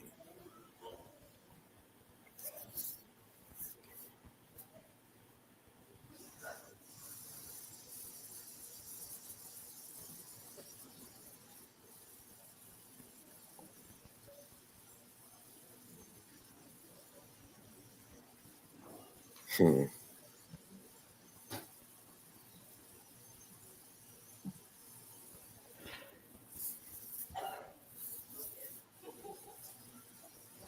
What's up, Tony Terry?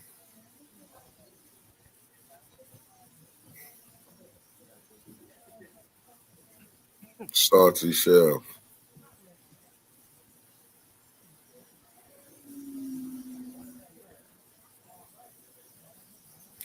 What's up, Woodrow Green in the building?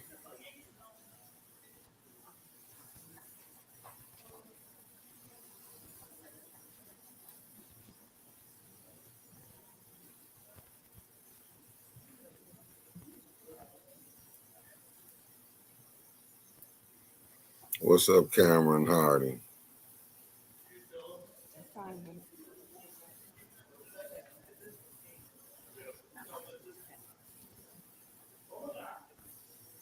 I cannot get our Flint property portal is down. I gotta learn. I've never been on the county. Look at old Davina over there that's in on the fix.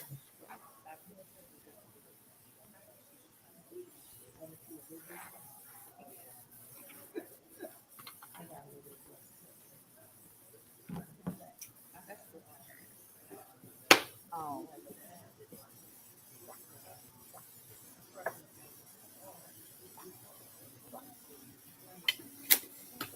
Okay. Yeah.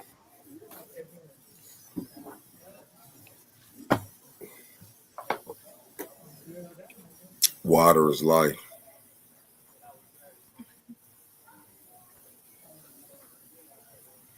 Good evening, Luna Calloway Lane.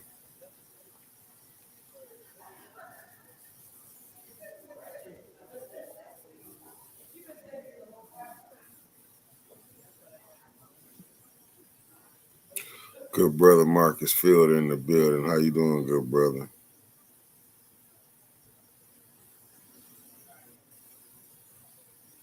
Facts, Marcia Tarver. Adele up there, she know her little days on the council over with. She trying to get her money and bounce, allegedly.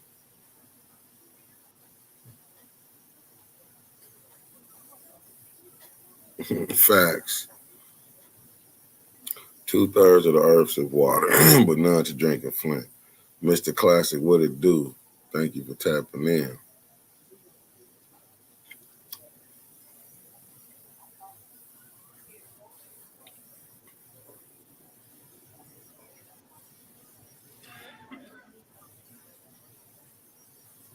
What's up, Javier, the Midwest, Javier Ellis, the Midwest Dragon?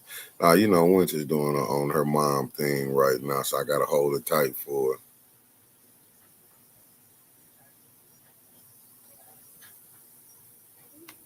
Concrete Jungle, what it do?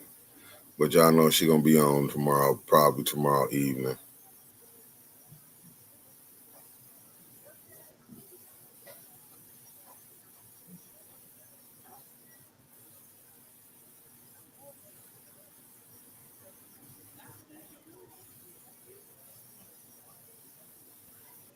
Mm-hmm. Pour my beer here on.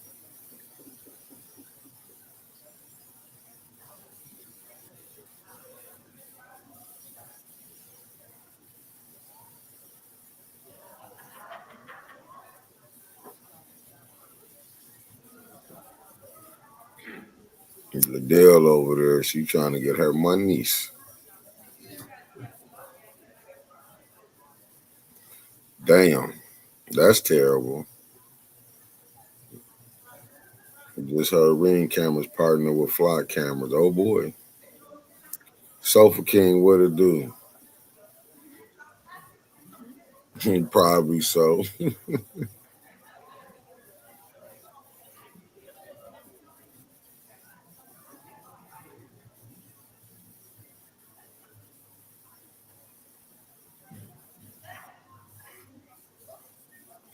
Hey, cause that's the background. that's the background, Georgia boy. We got them all up on there.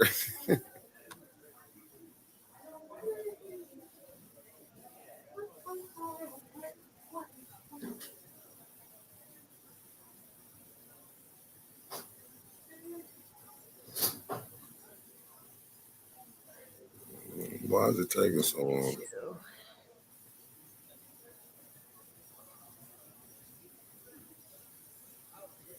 Tell him, Kawana.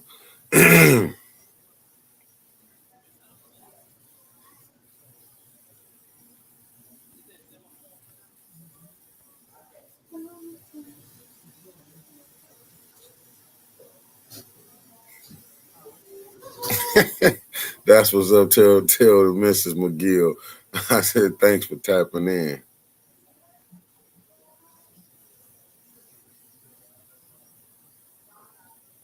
Oh, no, it's the background cover, Mark Hutchinson. Hold up, let me do this.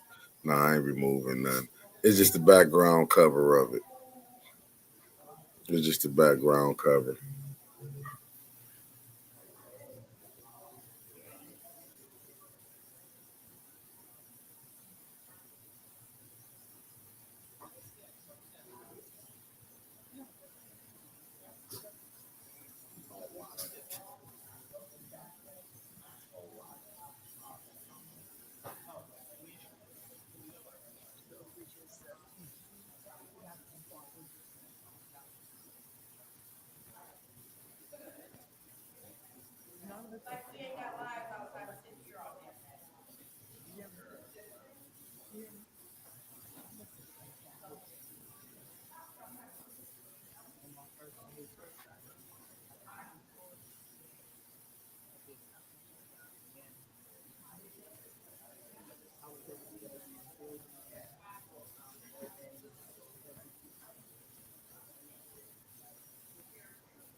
Stop it.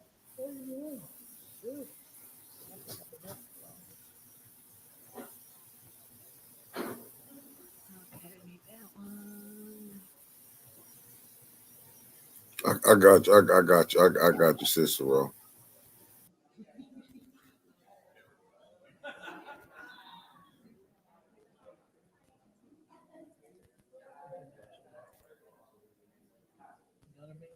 Yep, I sure do. Oh, thankfully, even though I've had thyroid cancer, I'm not on thyroid medication. I have half of it. I don't need to. I don't need to. My thyroid works. Half of mine work. Mine works fully, in fact. So let me just tell you how my hair would look like. So the piece that was taken out, it'll be here. Oh, no, my, So I wasn't taking it then, and then I was like, okay, now I can't even roll. I don't have, I didn't have thyroid cancer, but I had a nodule on my thyroid, both sides. I had a nodule, And which within 10 years, but it was thyroid cancer. I did, yep. Yeah, but it was fully contained, and they suspected it was, but when they biopsied the nodule,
All right, Madam Clerk and Attorney, we're just waiting on you so we can get started.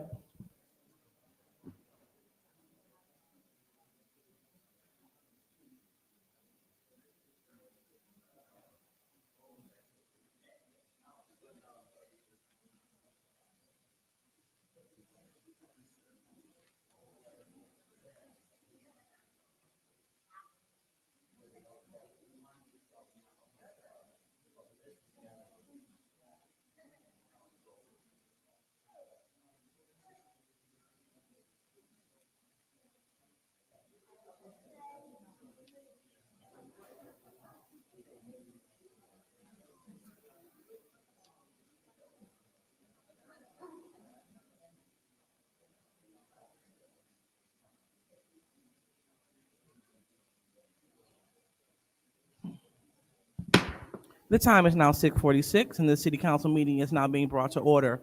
Roll call, Madam Clerk.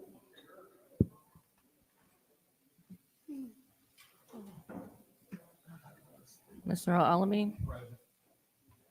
Dr. Lewis? Present. Ms. Johnson? Present. Ms. Priestley?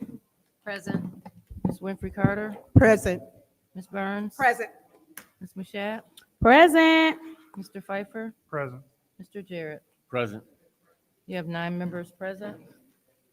We have 9 members present. So now it's time for the Pledge of Allegiance. Ms. Priestley, would you please lead us in the Pledge of Allegiance?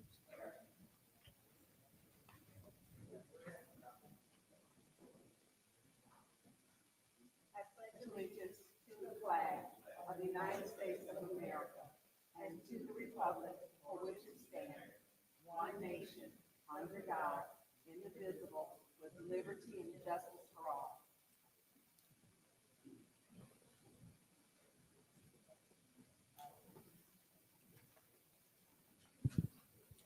So now it's time for the prayer of the blessing, but before we move on, we would like to acknowledge those that may have transitioned. Anyone have anyone they would like to honor? Madam Chair, Go ahead, Ms. Mashat. I would like us to send up a prayer for Jonathan Ernest and the passing of his wife. So please pray for their family. Okay. Madam Chair. Go ahead, Mr. Alamin. Oh, damn. Candace just mentioned it, but I want to echo that. That's my cousin, so yeah, I want to pray for her. Okay, thank you. Anyone else? Yes, Madam Chair. Go ahead, Ms. Winfrey Carter. I would like to pray for the family of Mr. Lamel Adams, the family of Mr. Harvey Phillips, the family of Mr. Corey Nolden, and the family of Mrs. Doris Smiley. All right, anyone else? Hearing no one else, I would like to acknowledge a fellow councilman from the Southfield City Council, Dr. Lloyd C. Cruz. Dr. Lloyd C. Cruz passed away in office. So now we will have a moment of silence.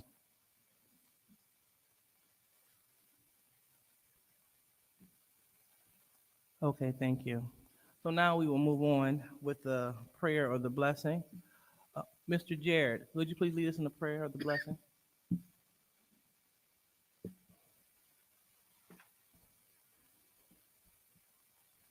Our Father, which art in heaven, hallowed be thy name. Thy kingdom come, thy will be done in earth as it is in heaven. Give us this day our daily bread. Forgive us our debts as we forgive our debtors. Lead us not into temptation, but deliver us from evil. For thine is the kingdom and the power and the glory forever. In Jesus' name I pray. Amen. So now it's time for the reading of the disorderly person city code subsection.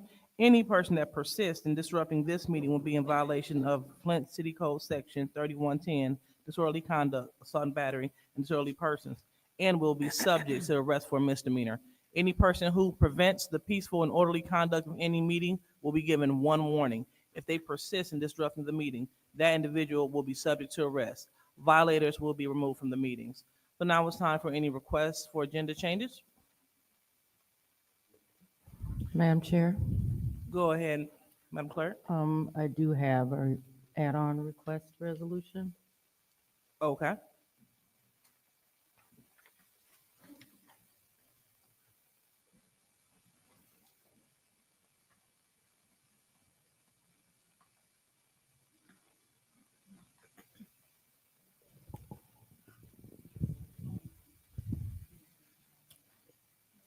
Madam Chair, There you go. is that the,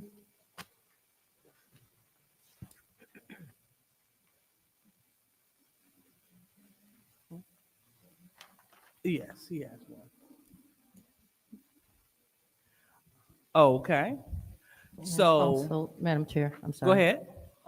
We did have another add-on that we had hoped to present.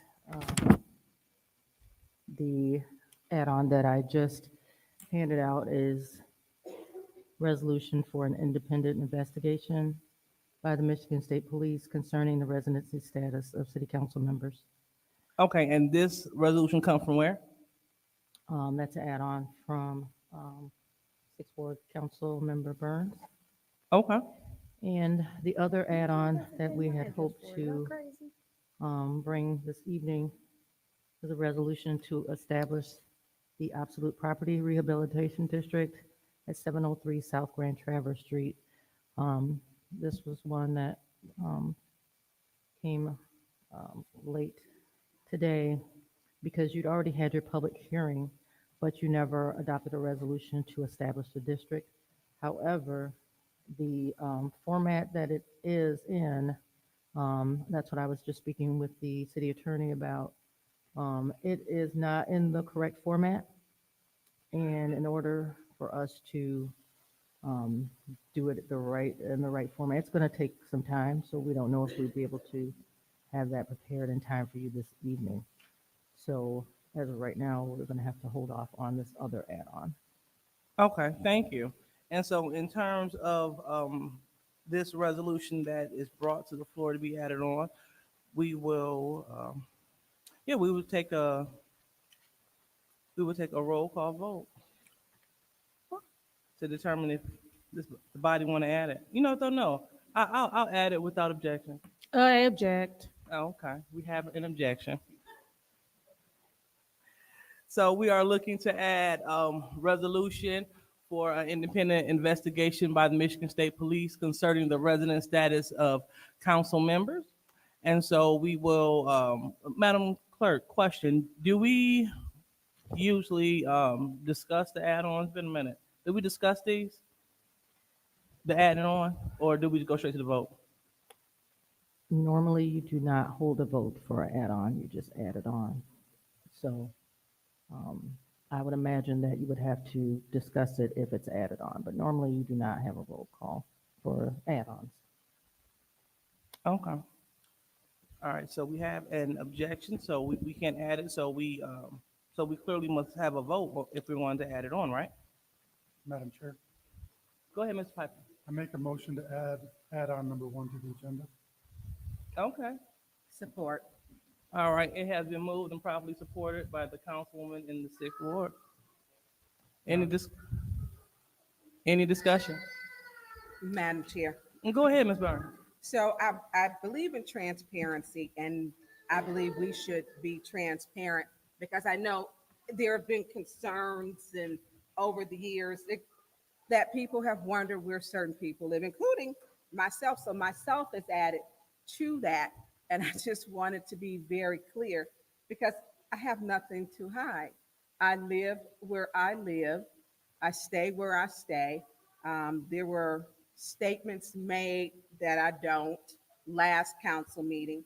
And so I am willingly put myself in it because I am not, I should be held to the same standard. I live where I live. So I am willing to put my name in it to be voluntarily investigated because I have no problem with that. I have no problem with it. And while they're here, if they can, they're investigating, if they can help me find out where to put the 60 pair of shoes that's in my living room because I'm a rather busy person. So this is important so that we can move forward. People make allegations about where people live. I live where I live. Have no reason to hide it or to lie about it. So that is my one reason. The other concern is mine is because I do know that we have a councilman, he's tethered to the same street that I'm on, which is Berkeley. So I am concerned about that. I do also know that the address that he lives at, that's on his, where he was to be elected, there is a registered sex offender that lives there and has complied since 2023 with a lease. So these are things that we need to discuss. And I have no problem having an independent investigation at all, because I know that if I have to live in my ward, which is why I ran, then we all should. That is part of the charter, that we live where we live. And I do know that when you have a person who is a registered sex offender, who is on tether, you cannot have two people tethered to the same address. And it is. And you cannot have that. And not just that, the parole board in Lansing has stated that the person has complied and that there are no children. And she is registered every month. And to put her in jeopardy by using that address is a problem. I was asked in 2019, actually by the mayor, to run for, I think it was state rep then, it was against Cherry. And I told him, I don't live there. I wasn't running in, I was working for the city. And so when we hold each other to these standards, when people try to say this, if you have nothing to hide, then it should be a yes vote. And that's just where I stand. I live where I live. And I think we all, what is coming to question, that we need to clear it out. And not with our department. We need to have an independent agency to do that. I know he is tethered to the same street that I'm on. I've seen him before. I've turned on, he's turned off of my street. I know he filed a PPO on me and said I am a known cocaine and known alcoholic. Excuse me, Miss Burns. Let's go ahead and keep it relevant. Thank you. Yeah, well, this is why we need to make sure when they make these allegations that I don't live where I live, we need to make sure that people are putting the truth out here and to become familiar and comfortable with the truth out here. And so that is what I will be doing. So I have no problem with myself, at all. And so that's why I did not omit myself, although his residency has been brought into question, but I included myself too. So I yield the floor. All right, thank you. Anyone else like to speak in the first round? Absolutely. Go ahead, Ms. Mashat. So once again, political games, because there's no reason for my name to be on here other than someone is upset that people had something to say about where they lived. This is basically, and even though it's already public record, this is doxing in the sense that I just want to draw attention to you where you live and try and be funny. I don't understand why there's an obsession with harming people or putting people in harm's way or endangering people. But that seems to be a theme that keeps happening on this council. I have no reason to lie about where I live. My residency has never been in question. I'm on here simply as a byproduct of someone trying to be funny. I'm upset for the same reason you would be upset. Of somebody drawing attention to your address. Excuse me, can I bring you to order, Councilman Mashat? And as well as the person who spoke out, I didn't see you. Ma'am, no one's talking to you, please. And that was not you. It was not you. I know exactly who it was. It was not you. Okay, go ahead and give her a warning since you want to take somebody else's. Tanya Jones is saying it was her, but it wasn't, but she wants the warning. Oh, that's fine. So thank you, Ms. Jones. That's your warning. Now proceed, Mrs. Mashat.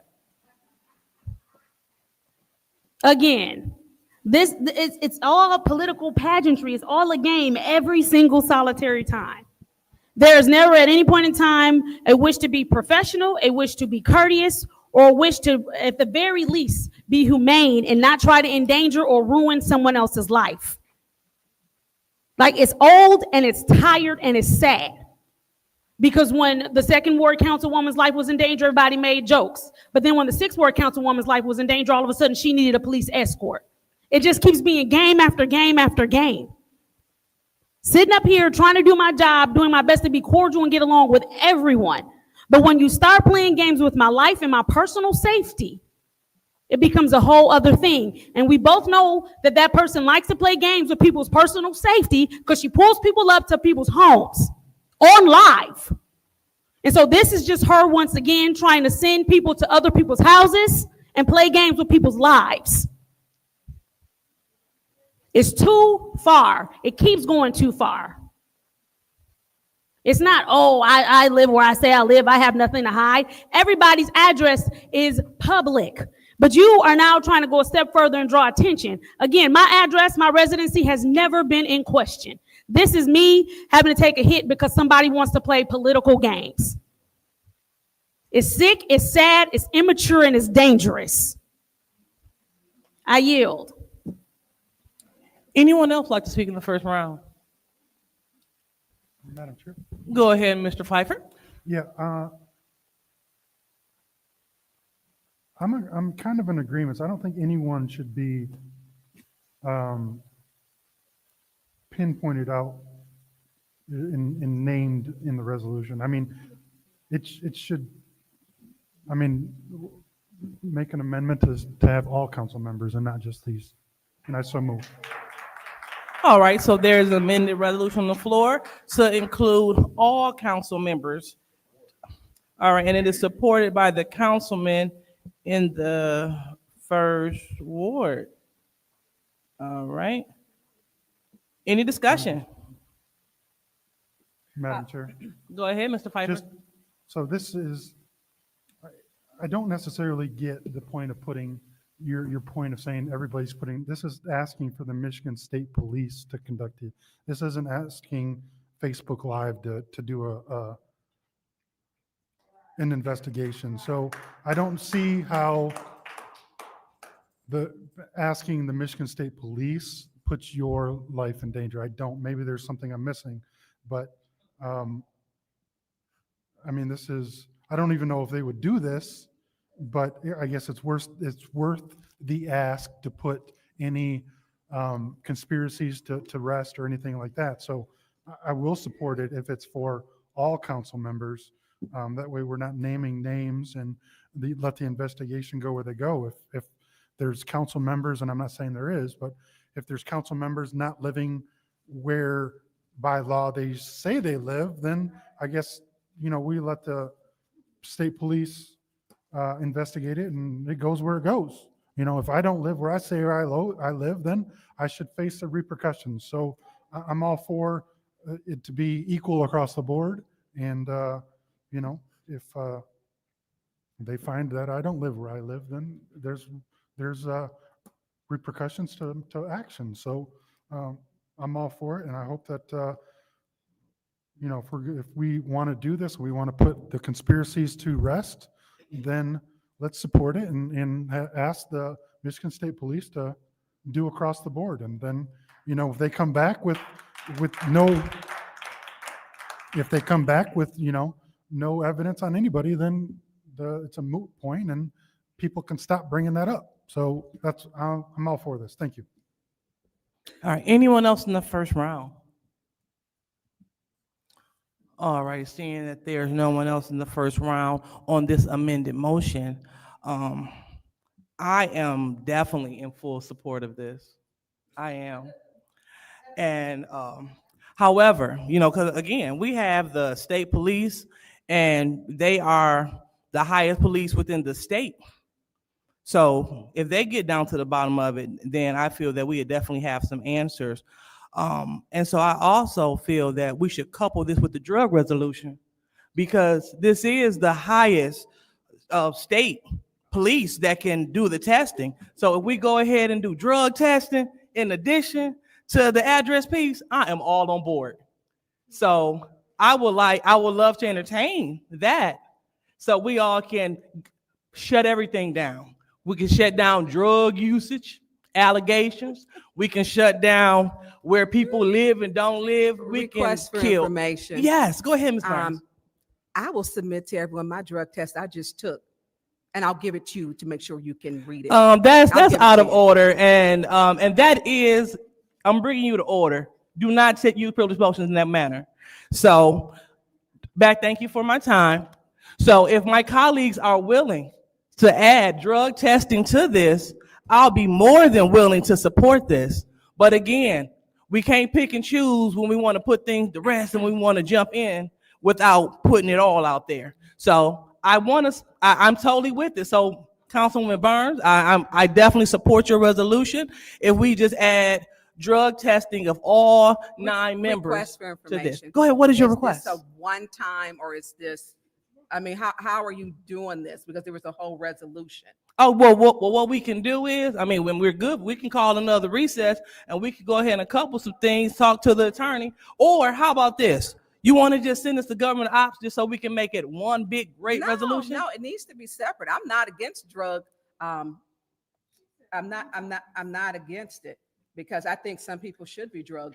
Okay, so there's definitely not a back and forth. So these are just- use that Yeah, on your time. I'm All right, and for it. so back to my time. for it, 'cause I can Okay, pass so it.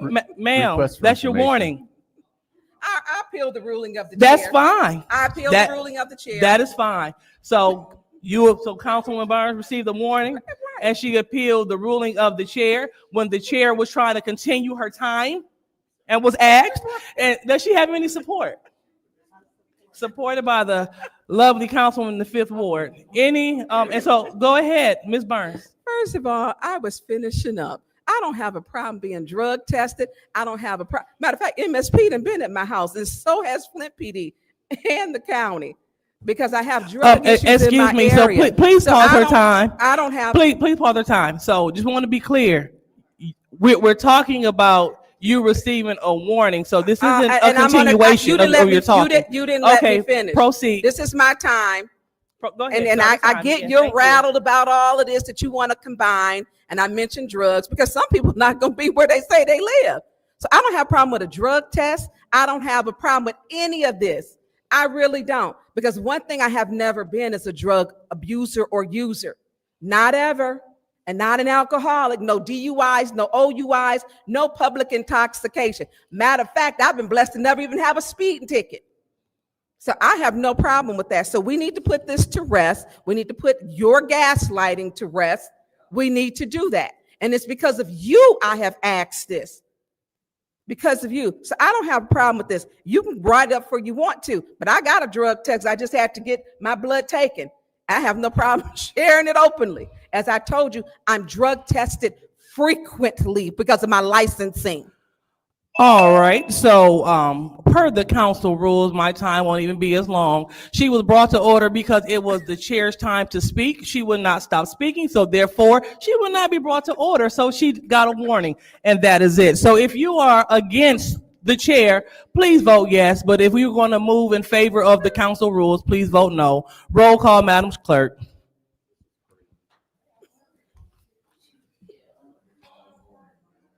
Mr. Wood, that's your warning. It's not crazy. It's rules. Proceed, Madam Clerk. Mr. Alamin? Dr. Lewis? No. Ms. Johnson? No. Ms. Priestley? Nope. Ms. Winfrey Carter? Yes. Ms. Burns? Yes. Ms. Mashat? No. Mr. Pfeiffer? I abstain because I have no idea what's going on. Mr. Jarrett? Yes. The vote is 3 yes, 5 no, 1 abstention. Vote is 3 yes, 5 no, 1 abstention. That warning is upheld. So again, just want to remind colleagues as well as people in Request the for audience. information. Go ahead. What's your request? What is the proposed method for testing for the drugs? Well, we will have to revisit that resolution. So again, if you want to take the time to work on it now, we can, but we can revisit that resolution. So if we just send this to government ops, then we can work on both, get a nice resolution and get it going. So, there's many methods. You can do what? Hair samples. You can do urinalysis, different methods you can use. And it's a difference between a drug testing and drug screening. So I want to make that real clear. A drug testing, drug screening is two totally different. So I think we should be very specific when we say that we're testing for specific drugs. All right, so I'm going to go ahead and yield the floor, and we are in the second round of the amended motion. Anyone else? Madam Chair. Request Go. for information. Go. Hold on. What is the motion? The motion is to have everyone's address on the floor. Okay. But did, Madam Chair. request Okay. for Go information. ahead. She had Go a ahead, request. Madam Clerk, go I ahead. just wanted to clarify, because you had, your original motion was to add this, and then a motion was made to amend.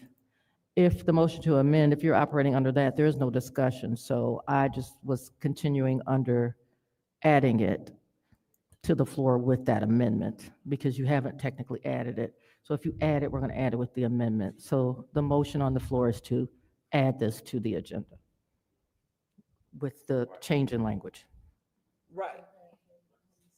Right, so we are at the point of seeing if we're going to add this to the agenda, add the amended one to the agenda. So you said there's no discussion on that?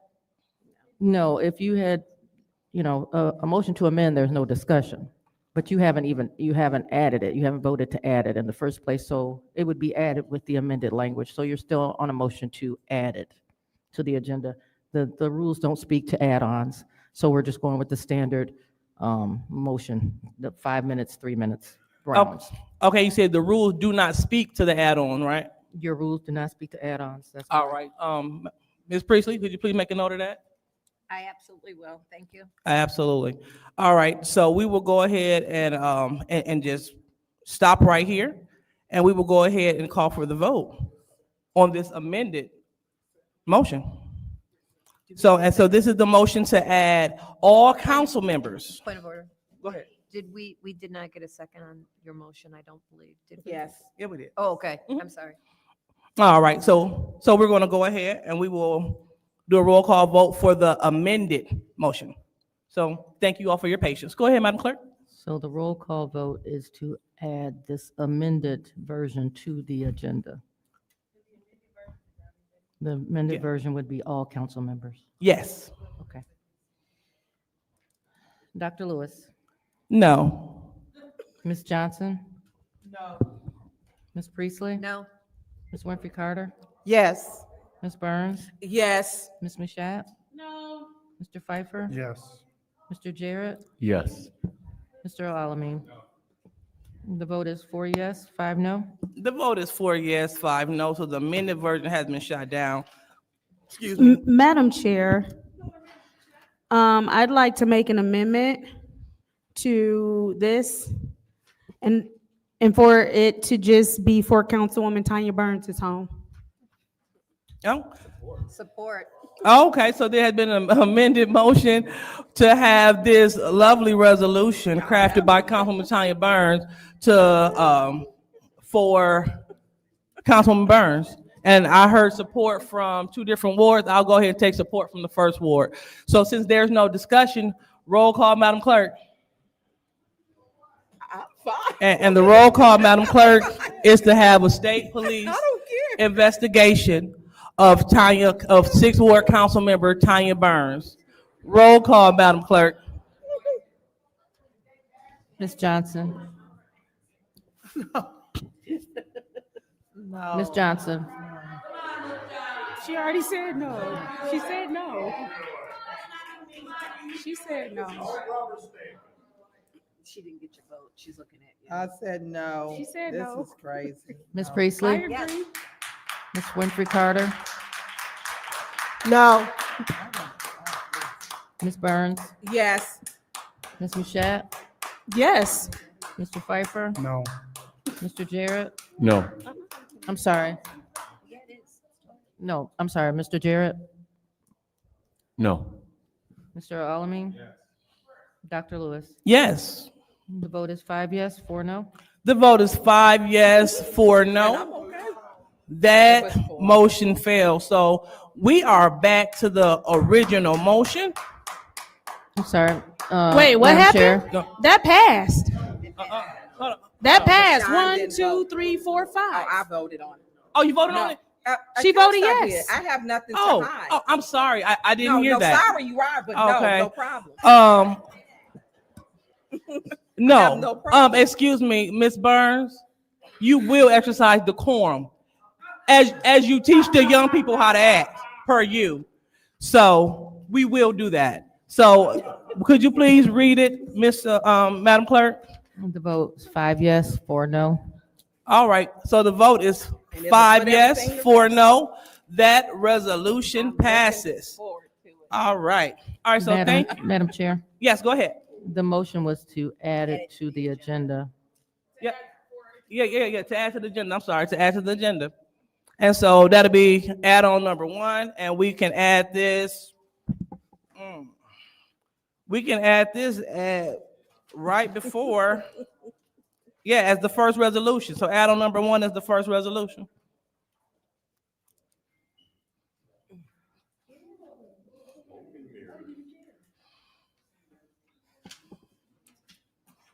All righty. So now that we are past the changes and additions, now we're on to public comments. So now you will stop yelling out. So now we will move on to public comment. So first speaker, Madam Clerk. First speaker is R.L. Mitchell.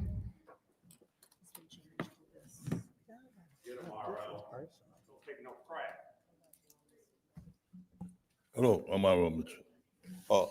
For the record, about this sewer situation over there about Miss Burn neighborhood, Council 6, she says you order one of them pumps to pump out stuff. Just like these new business people's coming to Flint. We had 900 peoples over in 3rd Ward, and I'm over there on 3rd Ward, and May set it up, and they had them sewer peoples coming to my house and get cut roots out of my, but now my faucet broke. I was trying to change it. I just left it on the counter because when you try to tell somebody to fix it, it get worse. And they clean out the sewage, but I don't say nothing about it. I just in this week to flush the toilet, but I don't want to go around the basement every 2 weeks because I don't want to see the water about 3 feet high and storm it. But anyway, about the situation over on Miller Road this morning, I break it down by saying this. In Ward 1, my significant other wanted me to direct the leaves, and she said, "You want the money or want to go out to dinner?"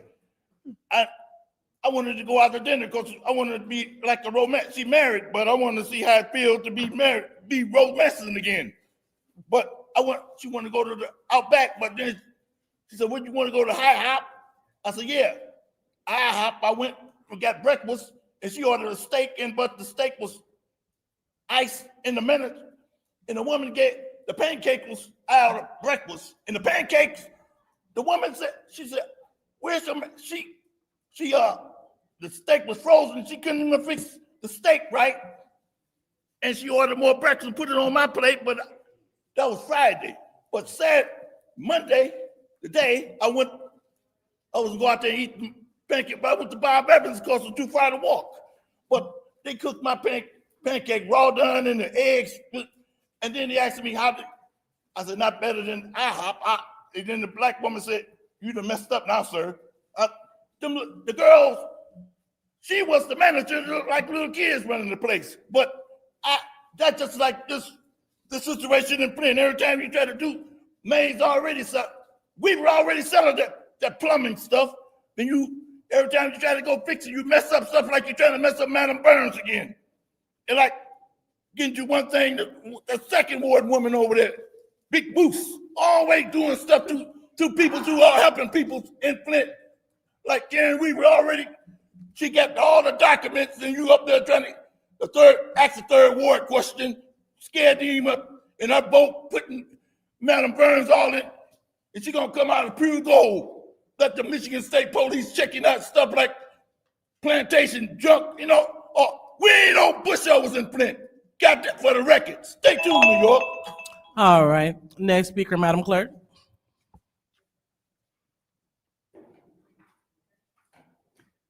The next speaker is Arthur Woodson.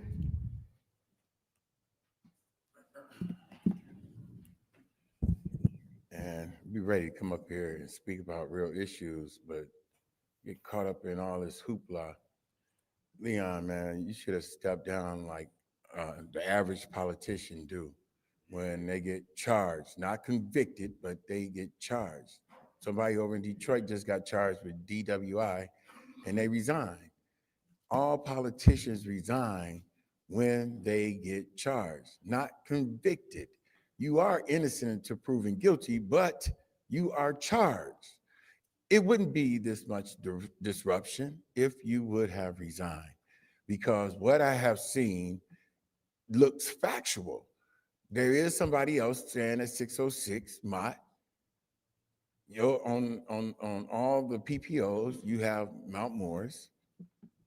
I mean, it's a lease, it's receipts. Those are factual. Davina, you don't have to ask. I mean, they shouldn't have to do a resolution because one, you asked for a challenge. Somebody was challenging the residency. On the affidavit, it says you perjured yourself if you put any false information. That is criminal. So you can go to the state police and ask for a criminal investigation. They kicked it back because you asked the state police for a challenge, and that is done. That's civil. That's basically civil. But outside of that, the water issue is a serious issue. And asking for testing in that perimeter where all these cancers are at is something that is serious. But this is taking hold of everything. NRDC sued the city of Flint. They have to test a year after service lines are completed. Our service lines are not completed. I'm gonna even do one even better. It's an independent water testing lab, which Candace run. You might not trust her with anything else. I don't trust her with some of the things, and she know I don't trust her, and she don't trust me. That's cool. But with the water, I give her 100% trust. I have worked with Candace before with the water. Candace will not be foul or give any misinformation for the water. I know this. Y'all, she can even step back and not even vote on it. But I would vote that the water lab test that area.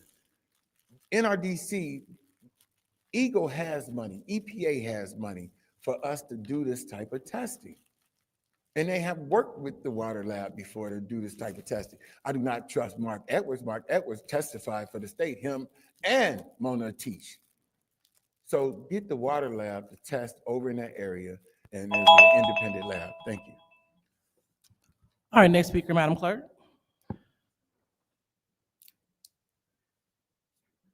Next speaker is Stanley Wood.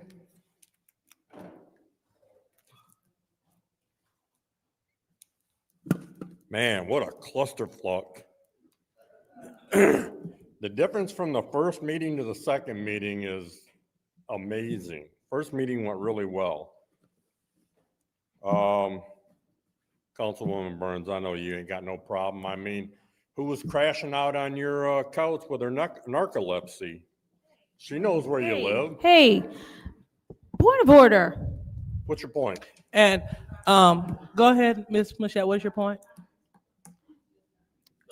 Would you please stop the clock? 2 minutes, 45 seconds. What is your point? We can't be talking about people's medical conditions. You are absolutely correct.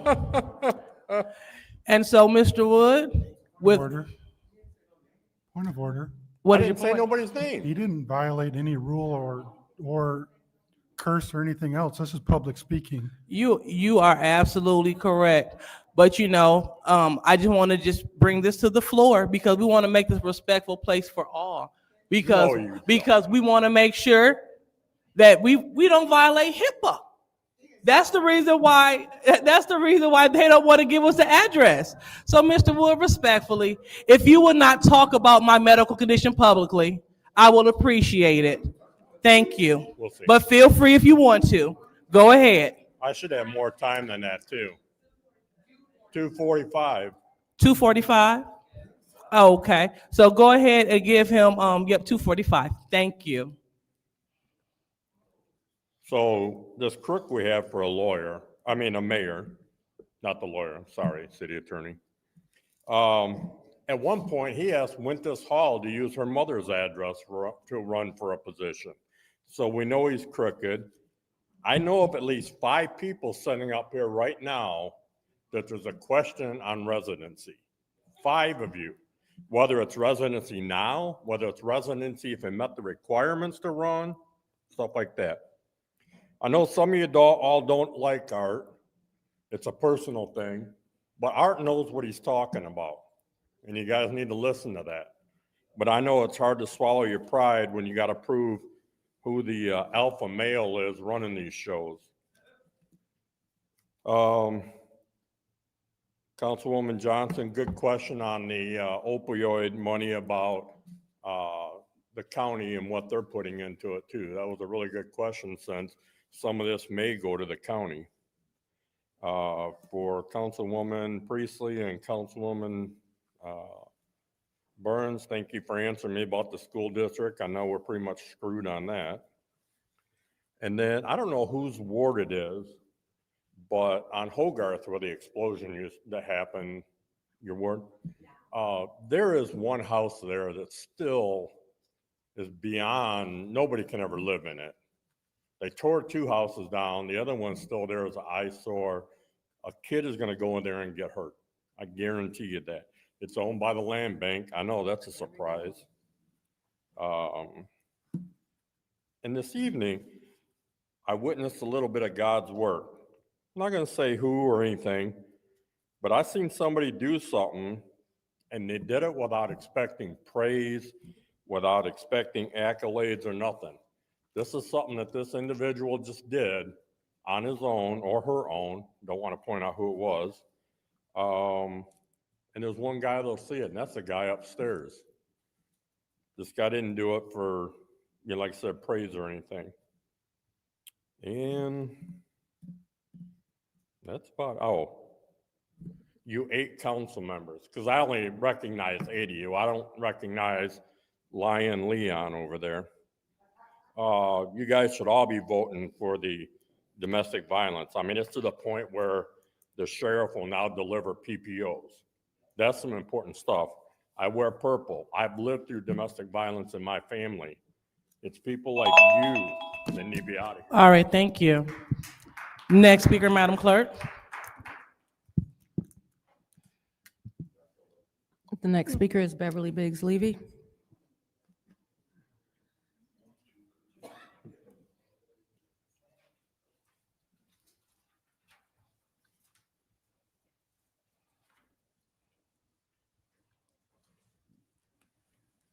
My name is Beverly Biggs Levy. You know, you guys don't want your addresses to be put out there. That right there tells you that you don't live where you say you live. But you voted no for your address to get out there, but you voted yes for Tanya's. That's the most stupidest stuff I've ever seen in my life. You know, I know Tanya voted for it, but you know what? You guys are wrong. Leon know he don't live where you live. You know, but if Lavinia letting this stuff go like this, that's on Lavinia. She got to live with that. And she knows she's wrong. You don't want to do anything because you're scared of them. You're scared of the foolish 5. And there's nothing to be scared of, Lavinia. Because when it all boils down, they're all going down. And you can guarantee that. You got Leon, like I say, sitting on this seat. Domestic violence is real. And you sit there proudly like you ain't did nothing. Like I say, LaShawn, I thank you for saying you against domestic violence. And Candace, but you still, Candace, you still ain't right. You still ain't right. You don't want your address put down there, but you want to make sure Tanya get put on the board. Come on, y'all, make this make sense. It doesn't. It doesn't. But it's okay. Because Leon, November 25th, you go to court at 8 o'clock. I wish and pray that all of you guys be down there. If you hear the way he beat that woman, it's ridiculous. She has a mother, and then the father came here and apologized to what?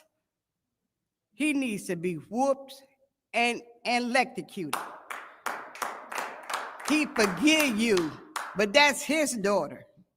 He forgive you. You must be putting something in his pocket, because that's all y'all do is patting people's pockets to stay on their side. I don't need nobody to be on their side. If you beat my daughter, you ain't gonna be on my side, not today, not tomorrow, not forever. You're gonna be in jail. And I pray that the judge that have you, that was letting you get away with these PPO orders, I pray he stepped down, because you're going to the same judge that gave the PPOs. All right, thank you. Next speaker, Madam Clerk. The next speaker is Linda Poley.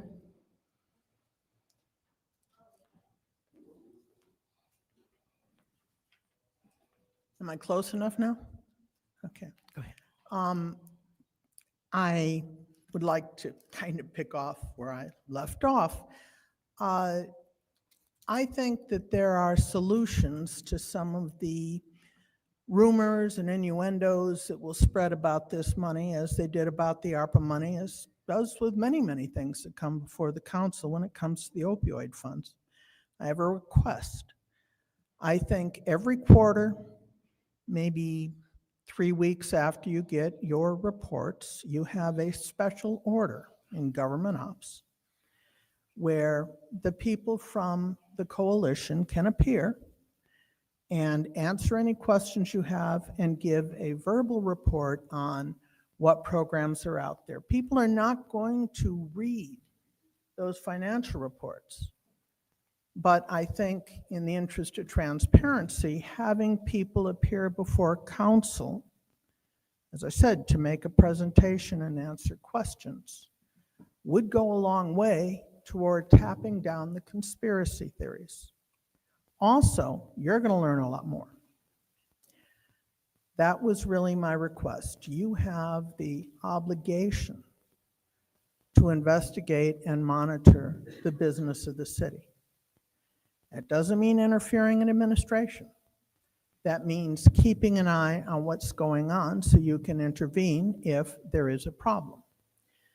To that end, and I'm concerned that there might be maybe some interference with administration, is I would recommend that you appoint one of your members to be the liaison with the coalition, to perhaps relay questions. This is not a HIPAA violation, or not HIPAA, of course, this is not an open meeting violation. Just if something comes up between these meetings, have one person. It's much easier to have one person than to have 9 people calling you.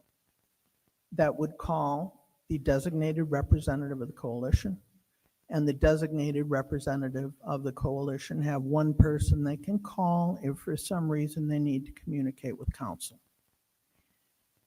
Part of the problem with ARPA has been that nobody really knows what's going on. That's because there has been very little on the website. So if it is public, if everybody knows, there shouldn't be anything to hide, but it will be much harder to hide if there is. Thank you. Oh, and thank you for sending this to council, and I believe you're going to pass it unanimously, and that is great. Thank you very much for that. Thank you. Next speaker, Madam Clerk. The next speaker is Tanya Jones.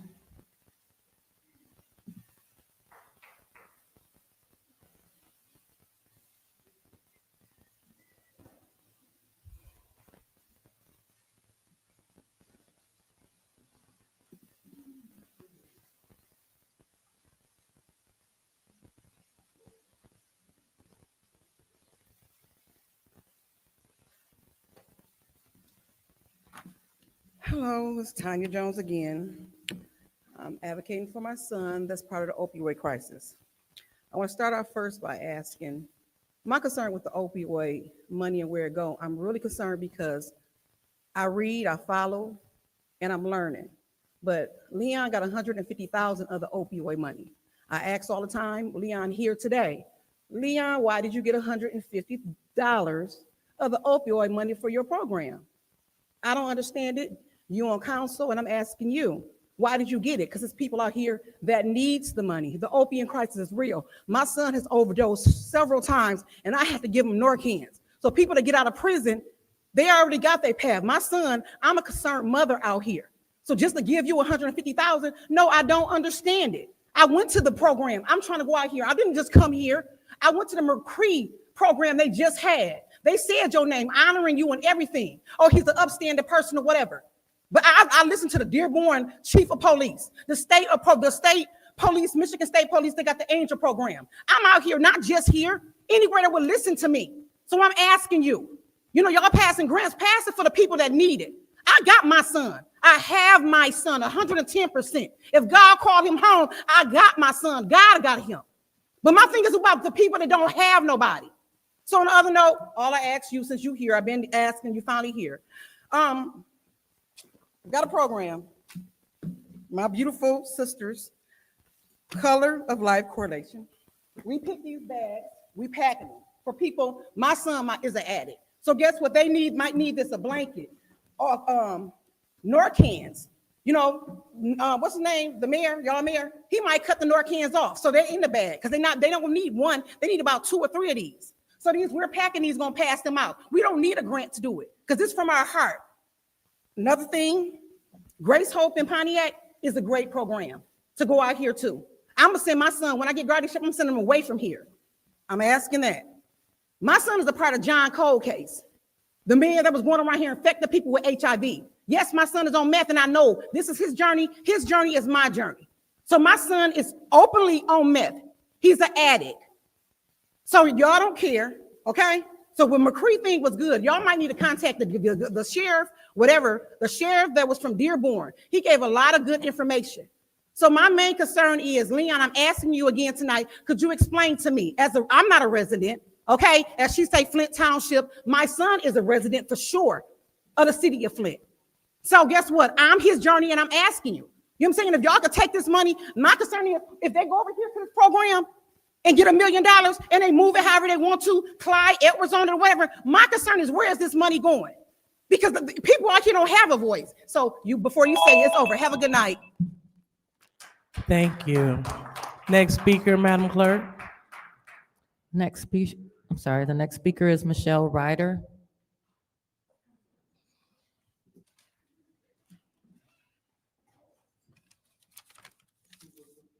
Hello, my name is Michelle Ryder. I'm here to talk about the opioid funds. I've served on the Genesee County Opioid Executive Committee for the past 2 years, and I'm also an opioid overdose survivor. I'm alive today because a paramedic broke down a door to administer Narcan to me when I stopped breathing. I'm here tonight to advocate for others to have that same chance at life. But before I get into my comments, I want to be clear, I'm here representing myself only tonight, not my employer, the opioid committee, or any other organizations that I'm involved with. It looks like everybody responded really well to the Health Coalition's presentation. I want to urge you to handle this money with the utmost of care. Allow the professionals who have the reputation in this community to help allocate these dollars. The funds are not another budget line item. They're not tax dollars. This money exists because people died. It's a once-in-a-generation chance to heal the community, prevent future loss, support recovery, and invest in local families. The Greater Flint Health Coalition has a proven record of integrity, collaboration, and results. I've worked with Kelly Ainsworth and the coalition on several projects over the years and have seen their deep commitment to what truly works, evidence-based treatments. Holding these pharmaceutical companies accountable will mean absolutely nothing if these funds are not used for what they are intended to do.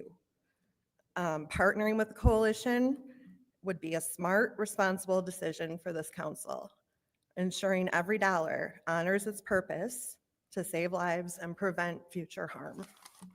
Thank you. Thank you. Next speaker, Madam Clerk. The next speaker is Melanie DeGenio.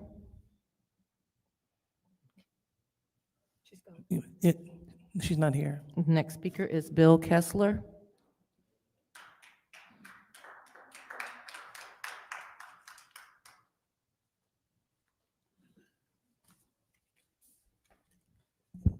Hello, I am here again to speak on Resolution 250350-T to explain the flock network in the city.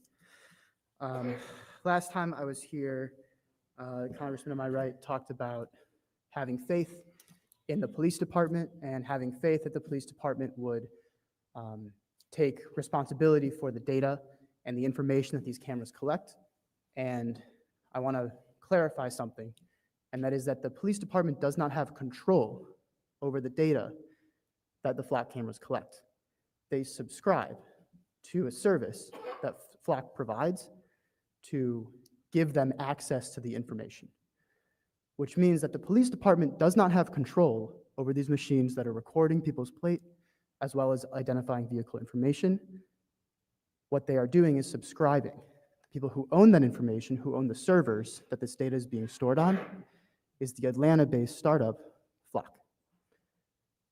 They sell a product where anyone who has enough money can subscribe and gain access to these camera networks. It's called Flock OS. So I just wanted to respond to that because I think y'all might not have like a full amount of information to make an informed decision. License plates, features of your vehicle. This is public information.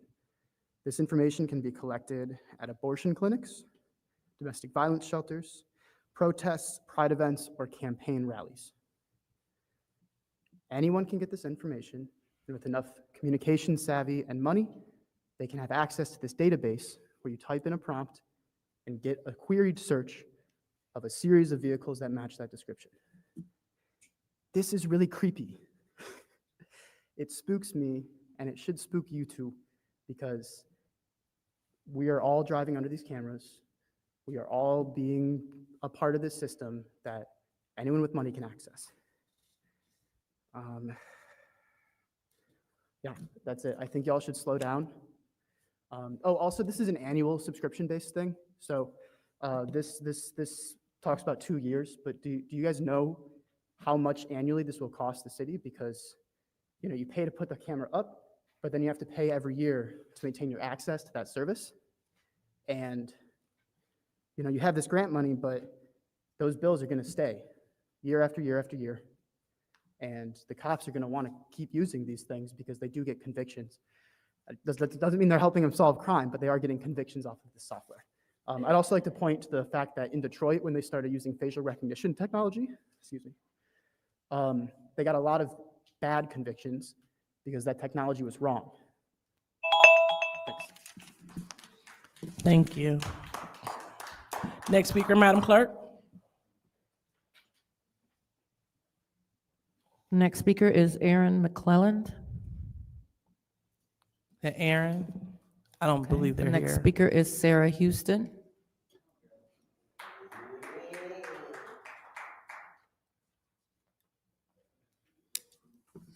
Sarah Houston, 6th Ward.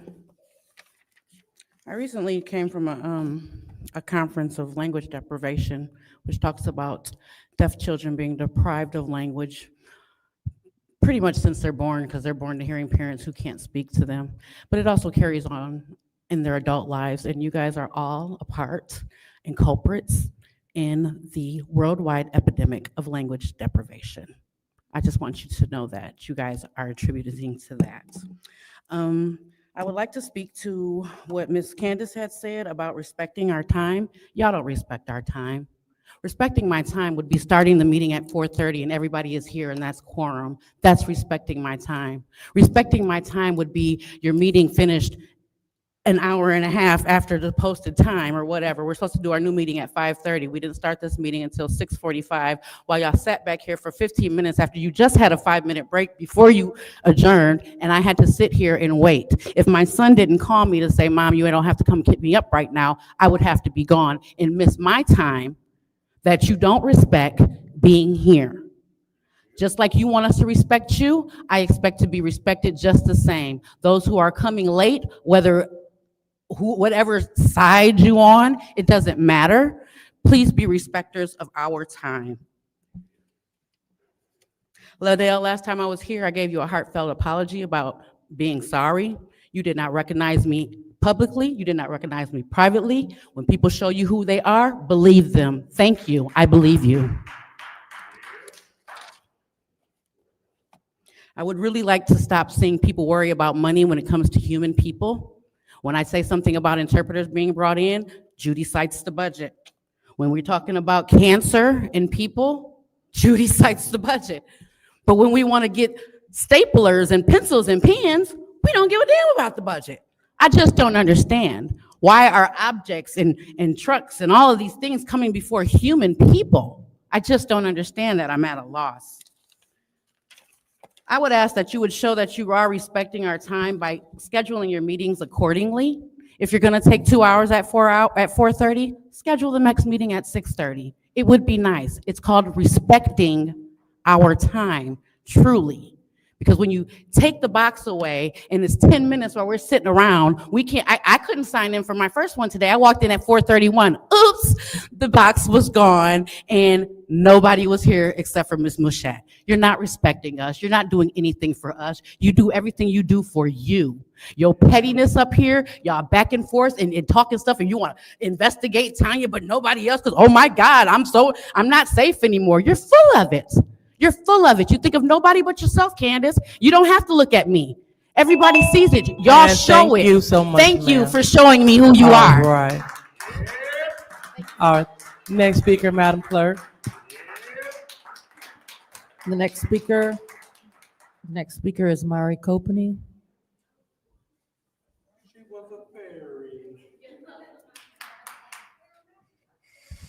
Okay, hi everyone. Y'all missed me last week. Well, I'm back and I got a couple of things to address. Domestic violence is a very real issue in our community, and being able to acknowledge that is an issue by putting it on the books as Domestic Violence Awareness Month shows support for all victims and helps to raise awareness. It shouldn't matter that it may embarrass a sitting council member. In fact, he should also support it as a representative of the people. For any council person not to support it is a slap in the face to both victims and advocates. It's embarrassing we are at the end of October and we still haven't been able to pass this resolution. Next, with the ongoing federal shutdown, I am scared for our community, especially those that are the most vulnerable that rely on SNAP benefits to be able to feed themselves and their families. Today, the USDA made a post on their website pretty much confirming the well has run dry and there will be no more benefits issued November 1st. Grocery prices are already out of control. With many families running out of food between those benefit deposits, I know this because we do snack bags and meal kits for the kids in my neighborhood. The past 6 weeks, we have seen a huge surge in families needing help. We went from seeing about 40 kids a day, 40 kids a day to about 60 kids every single day, with many of them needing meal items and not just the usual snacks. Other local groups like Well of Hope is also seeing more traffic at her food pantries that are around town, and this is ahead of the benefits not being issued. It's only going to get worse. I know there was a huge push to get funding to the grocery store, but since that didn't pass, I suggest we get some of those funds into the food pantries and food giveaways to make sure that they can help meet the needs of our community. Okay, and now on to something a little bit more positive. I want to shout out everyone that has been doing trunk or treats around the town for the kids. It's refreshing to see people stepping up to make sure that the kids here are safe. Also, tomorrow from 5 to 7 at the venue for all occasions on Saginaw and 12th, I'm giving out over 200 costumes free for kids under 12 years old. So if you know any kid that still doesn't have a costume, please bring them. My goal is to make sure that every kid has a costume.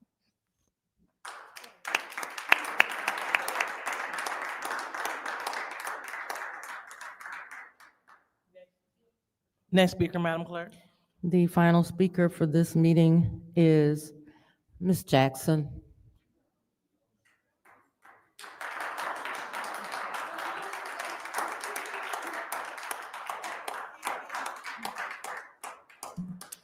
Good evening. My name is Janez Jackson. I am Kiki's mother.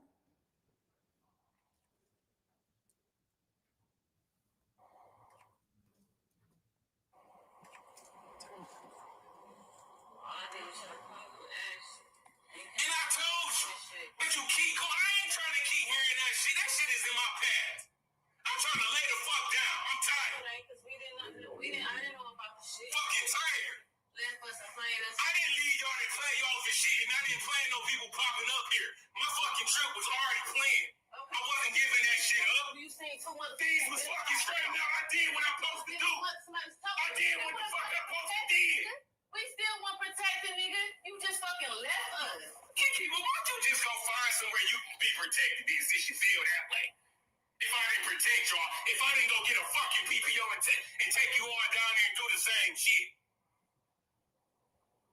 You come back on some bullshit. I just the picture she got with you on there. That's the date you fucking live. Damn, man. Sick of this motherfucking shit. Leave me the fuck alone. Tell me, right fucking now. Start going to your shit. Now, Wayne Leon Wilson, when you're ready, come see me. Come see me. You coward, demon ass nigga. You is a coward. And that one right there, she damn sure don't look like your mama, Lily Wilson. Why she over protecting your ass? Excuse my French, but I'm telling you like it is. And since you want to send pictures of my kids and everybody else, come on. And y'all talking about the residents, he know where everybody stay at. Sending people to people's houses. But I'm waiting on you to come to mine. I'm waiting. And your neighbor at where you stay at, 3375 Sherman Street, while you pulled the gun out on my child June the 18th, 2023, well, my grandson was out there and he admitted you did it. You sorry piece of shit. I hope you die in hell.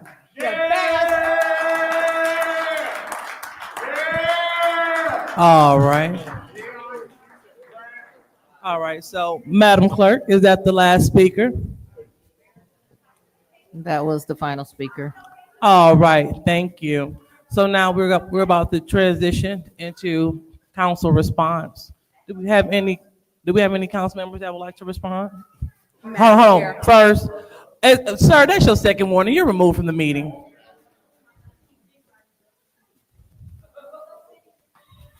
So now it's time for council response. Any council members who would like to respond to the public? Madam Chair. Go ahead, Ms. Burns. You speak with so much passion, Sarah, and it comes through if people are listening. Because we should not be saying every time it comes to humans limiting when we are a city where the entire city was poisoned. It didn't stop. It went through everyone's pipe. And when it comes to the deaf community, it is another language.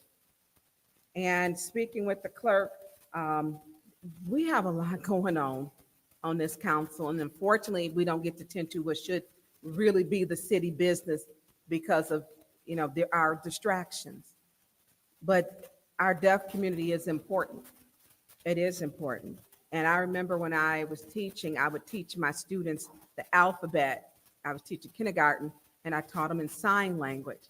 And it just it was fun for them. It was fun for me because it's another language. But too many times, if it's something I'm asking for, you have they won't do it.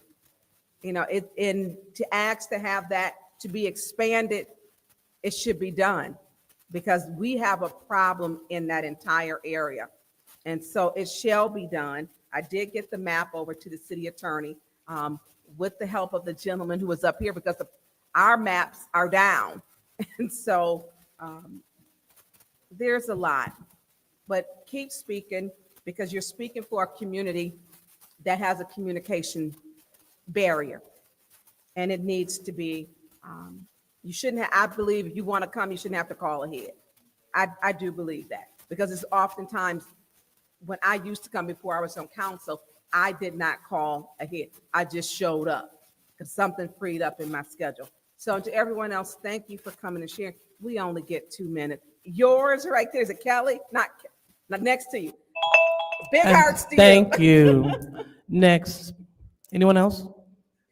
Madam Chair, Go ahead, Ms. Priest. you know, when I'm talking about the budget, I'm saying what was approved by this council and what was presented by the administration. Pens, supplies, those types of things are in the budget. So that's why we have no problems with them.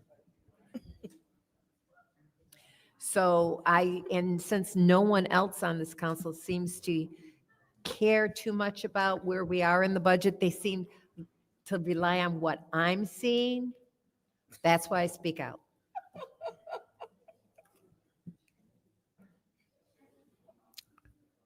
All right. Anyone else would like to speak during council comment? Madam Chair. Go ahead, Councilwoman in the 7th Ward. Thank you. I want to remind residents that as of today, the meters in front of City Hall have 30 minutes of free parking for residents who are coming in to take care of bills that they have in this building.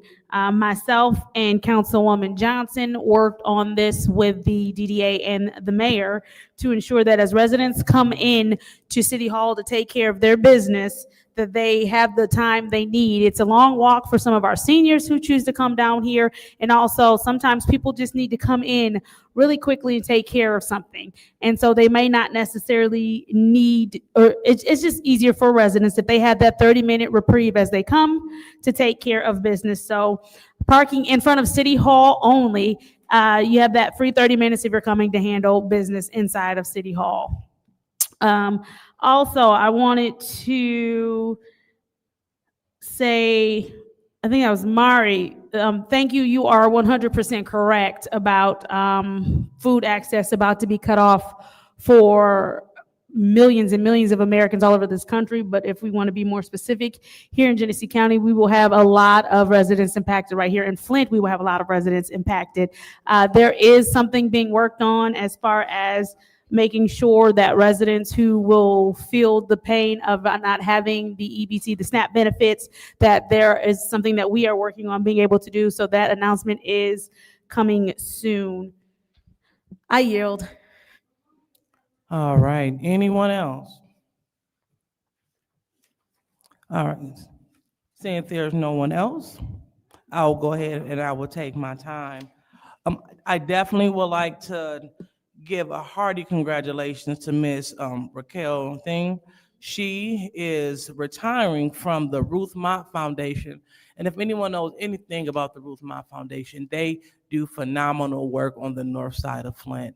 They are phenomenal in engagement and for listening to the residents' needs and working with neighborhood organizations to help uplift the north side. So we would like to thank Ms. Raquel for all of her service. And at the same time, we also would like to welcome Ms. Sue Peters. She is leaving her position at the Community Foundation and she's taking over for Ms. Raquel. So Sue Peters, she's been with the foundation for a long time. She knows Flint. She worked with Flint. She's heavily engaged. And we look forward to working with her. You know, when we're talking about leveraging dollars and doing things for our ward, these are the people to talk to. These are the people that are moving and shaking. So we would definitely like to give them their flowers. And we would like to congratulate each of them on their different phase in life. But right now, I would like to remind residents to please follow the Flint 2nd Ward. The Flint 2nd Ward, we post a lot of events going on for Halloween. So if you want something to do with you and your little goblins, please tune in to the 2nd Ward. But I also want to acknowledge 475 Elite. 475 Elite. They are the young bulls. Their 12 and under team has won the championship. So we're looking forward to honoring them at the next council meeting, bringing them here so we can acknowledge our young people that are doing well. And we would like to acknowledge this organization that is providing a safe space, not grant funded. They receive no grant dollars, but they all put their money in to provide a safe place for the young people year round. So we want to make sure that we commend them. So with that being said, that is my time and I am the last speaker. So now we will move on to the consent agenda. What's the pleasure of the body? Go ahead, Ms. Priestley. Make a motion to approve the consent agenda.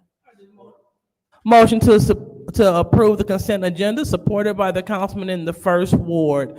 All right. Any separation? Hold on. And does that include? Yes, the- it always includes the minutes per our council rules. Madam Chair. Oh, got it. Thank you. All right. So, any separation? Madam Chair, Go ahead, Ms. Priestley. 250356. 25035. I didn't hear it. 250356. 352.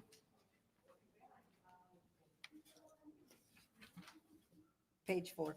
Oh, okay. All right. Got it. All right. That it? Yep. All right, perfect. All right, so with that being said, we are going to pass the consent agenda with the exception of resolution 250352. Roll call, Madam Clerk. 356, Madam Chair. Go ahead. 356. 356. 356. 250356. 250356. Oh, I'm sorry. I thought you said 352. All right, got it. Okay. Is that it? Yep. All right, thank you. All right, so we are going to pass the consent agenda with the exception of resolution 250356. Roll call, Madam Clerk. Ms. Priestley? Yes. Ms. Winfrey Carter? Yes. Ms. Burns? Yes. Ms. Mashat? Yes. Mr. Pfeiffer? Yes. Mr. Jarrett? Yes. Mr. Alamin? Dr. Lewis? Yes. Ms. Johnson? Yes. The vote is 9 yes, 0 no.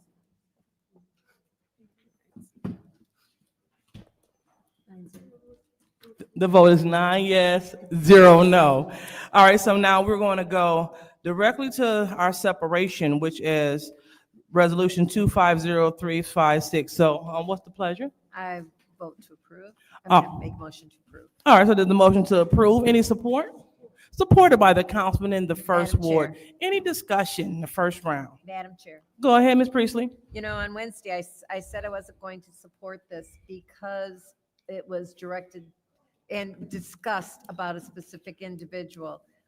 The more I thought about this and the more I thought about another resolution where we were designating a specific month as a special month, I'm not going to vote for any of these anymore. I'm going to blanket no vote for any special months recognition. I don't care what they're for. I looked it up today.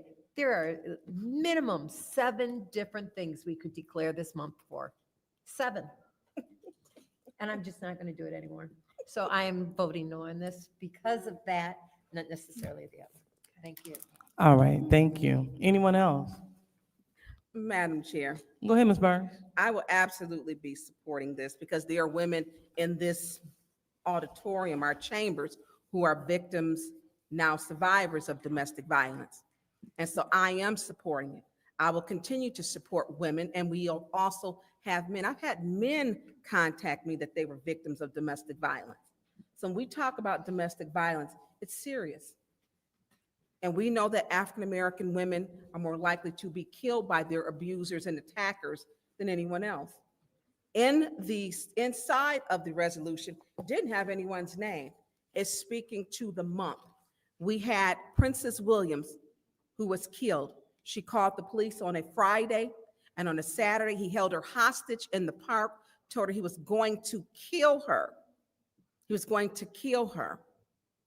The next day, he took her to the house. She begged for her life for over a day.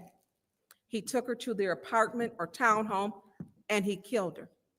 She left behind a 2-month-old baby. This was approximately 2 months ago. We have the young lady, her name is Sean. We had the gentleman who had gotten out, and he got out, He choked her with a belt, cutting off her breathing, dismembered her body, cut her up, put her in a trash bag, and then he left her there in the apartment. Her family knew something was out of order because her killer had started texting and responding on her phone in language that was not hers. He was later found with another woman that he had been seeing besides his wife. He had just killed his wife days before, who he lived with. And he was with another woman in Detroit area. And the police were able to track him, because people can track you from your cell phone when you're harboring fugitives. They can track you. And he was tracked. And they call it suicide by police, but what he did was place a gun to the mistress's head as if he was going to kill her, and the Michigan State Police shot him dead. So when we talk about domestic violence, it's serious. It's not something that goes away. People need treatment, they need therapy. Children who grow up in a household with a person who is an abuser are more likely to be abused if they are female. And if they are male, they're more likely to be an abuser because this is a behavior that has become normalized for them. I saw my father beat my mother. It becomes normal because they've seen it before. And so there has to be intervention. And when we talk about what it takes for these survivors to leave, often they leave not having a plan, not having a dollar, not having a nickel. Only thing that they're doing is fleeing is for their lives. And so what this is about domestic violence victims. It's about the victims who are now survivors. For those who didn't make it to be survivors, they were not allotted that when someone threatened to blow their mouth out, where someone hurt them financially, when someone beat them, when someone withholds love and affection, when someone tears you down. It's a whole cycle of abuse. And most often, they've seen other people in their families, generally their parents, be abused, and they become abusers themselves. So domestic violence is serious for me. I'm gonna keep speaking out about it because there's many people who can't. Many people didn't make it to the point to where they can speak about it and encourage someone that your today won't be your tomorrow, it won't be your next year, it won't be your next 5 years. And so to all of the survivors, I salute you for having the courage to come forward. Never stop pushing, never give up, make a plan. There is help. You can get help from our local Flint YWCA. And I know for the women on our council, for the women on our, well, not just on the council, because I'm triggered because we have a council person who is charged with a felony for domestic violence on our council and a misdemeanor. And it's disgusting. I yield the floor. Thank you. Anyone else would like to speak? Madam Chair. Go ahead, Mr. Pfeiffer. I'm in fully support of this resolution. I think it's domestic violence is a issue in every community, and it certainly hasn't skipped over ours. I'm just trying to figure out, we have a council member who said, we don't have the money to test water because it's not in the budget. And then they separate domestic violence resolutions, say they're not going to vote in it. Like, I'm trying to figure out who is on this council and why people get votes, because you're going to say that we don't have money to test water after a water crisis, and then you're going to sit here and separate and say, no, I'm not going to support Domestic Violence Awareness Month. I'm baffled today at this meeting. I am absolutely baffled on what people support and what they don't support. I'm going to yield because I'm going to say something that is inappropriate. So I'm going to yield. Thank you. All right. Anyone else? He's saying it. All Madam right. Chair. Oh, okay. This is the first round of discussion. All right, so this is the first round, and so I heard Councilman Elamine first. Go ahead, Mr. Elamine. So I want to go on the record and state that I'm in full support of survivors. That's why I've been working with them since I started my organization in 2015, the MAID Institute. And we work with survivors, we work with the YWCA and so forth. But what I'm not in support of is individuals trying to politicize this, falsely accusing me of nonsense. That's what I'm not in support of. And to that individual with the bad wig on back there that continuously come up here talking that nonsense as if you know my child and all of this, guess what? Guess where my child is right now? Guess who just got full custody of his child? Me. Guess where my son's at right now? At my house. So I'm far from whatever you want to try to paint this picture as me to be.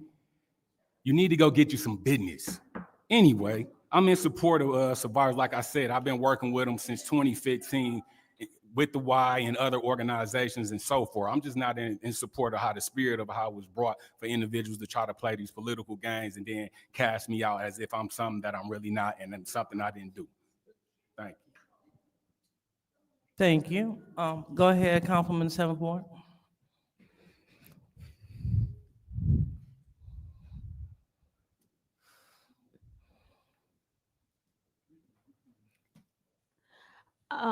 Obviously, this is something that everyone is very passionate about.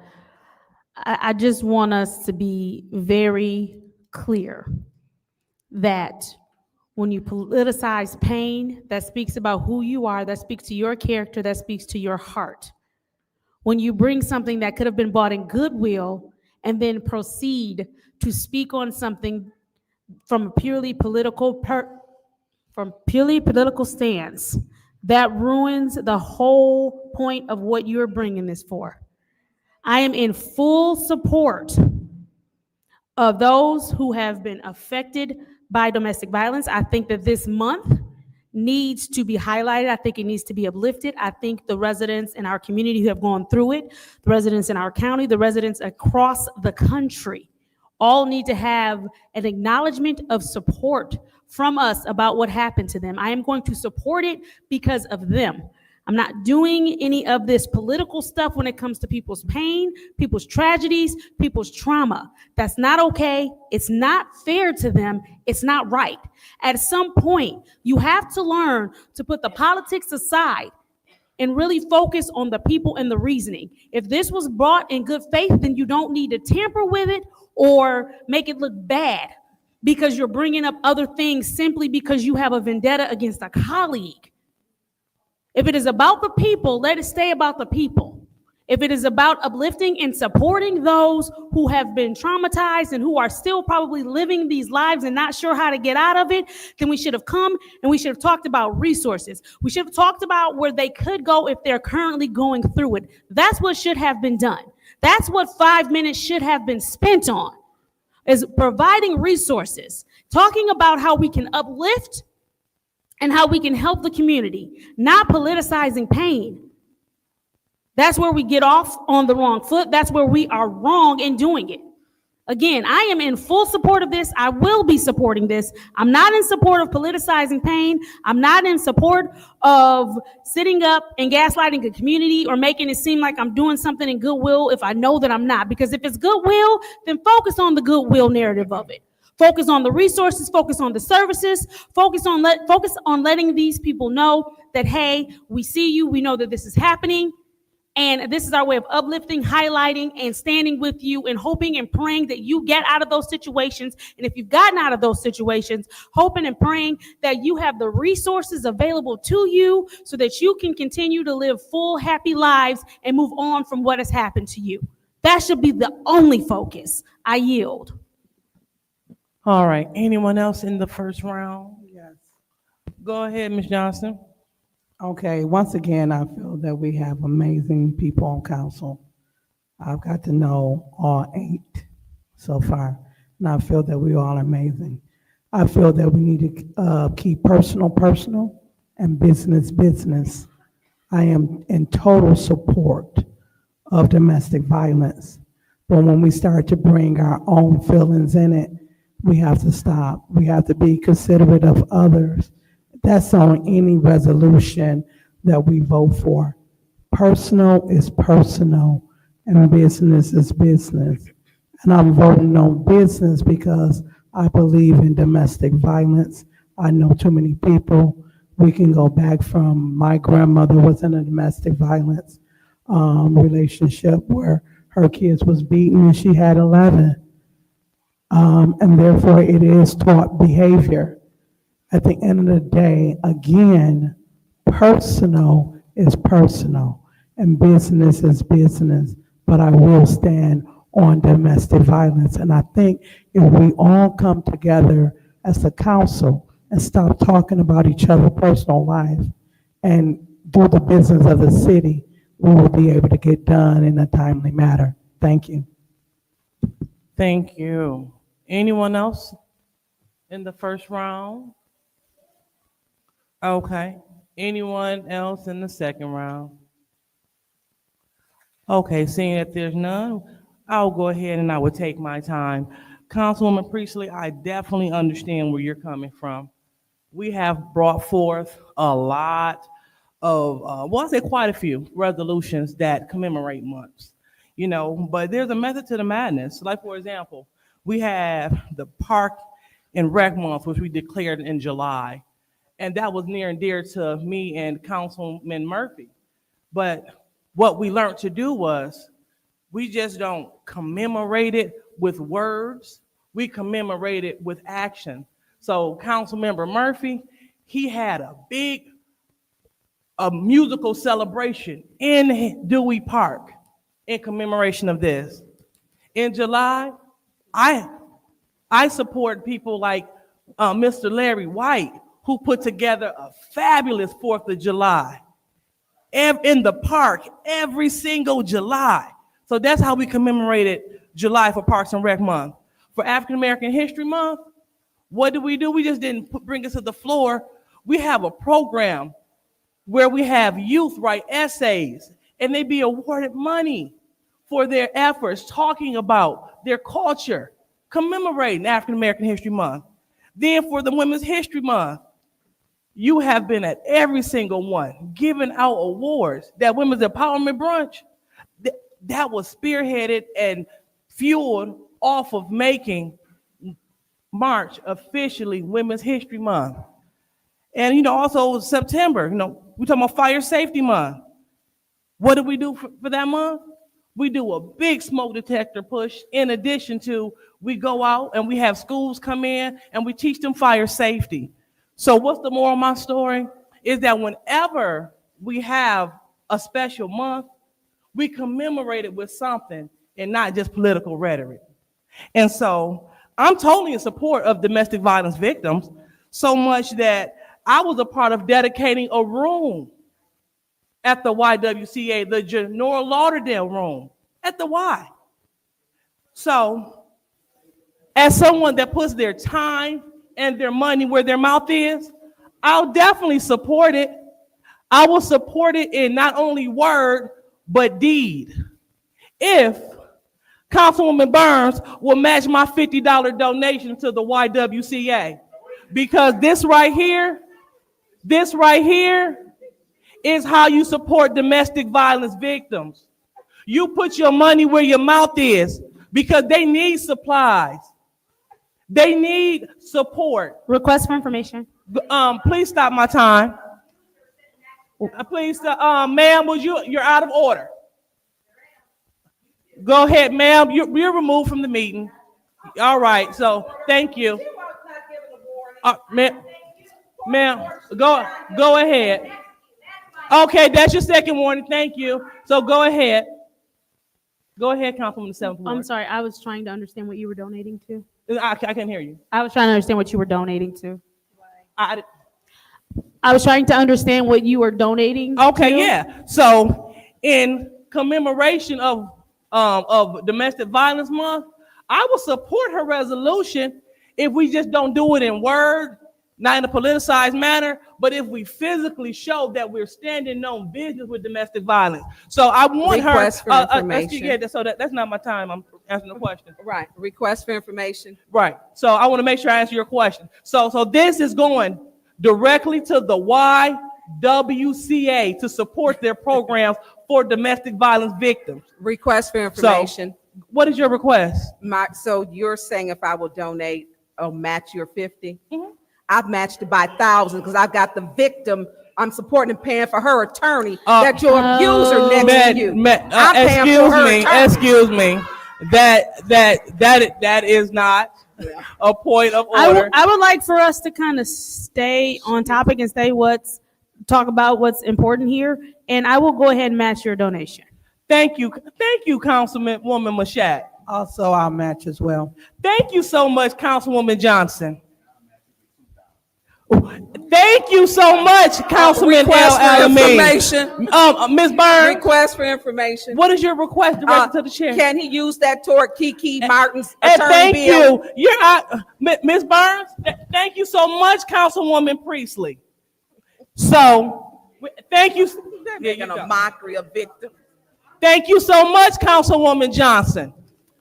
And so we would like to encourage other council members to let's put their money where their mouth is when we begin to talk about helping domestic violence victims. Because we're going to stand on word. You go ahead and start my time so we can go and get out of here.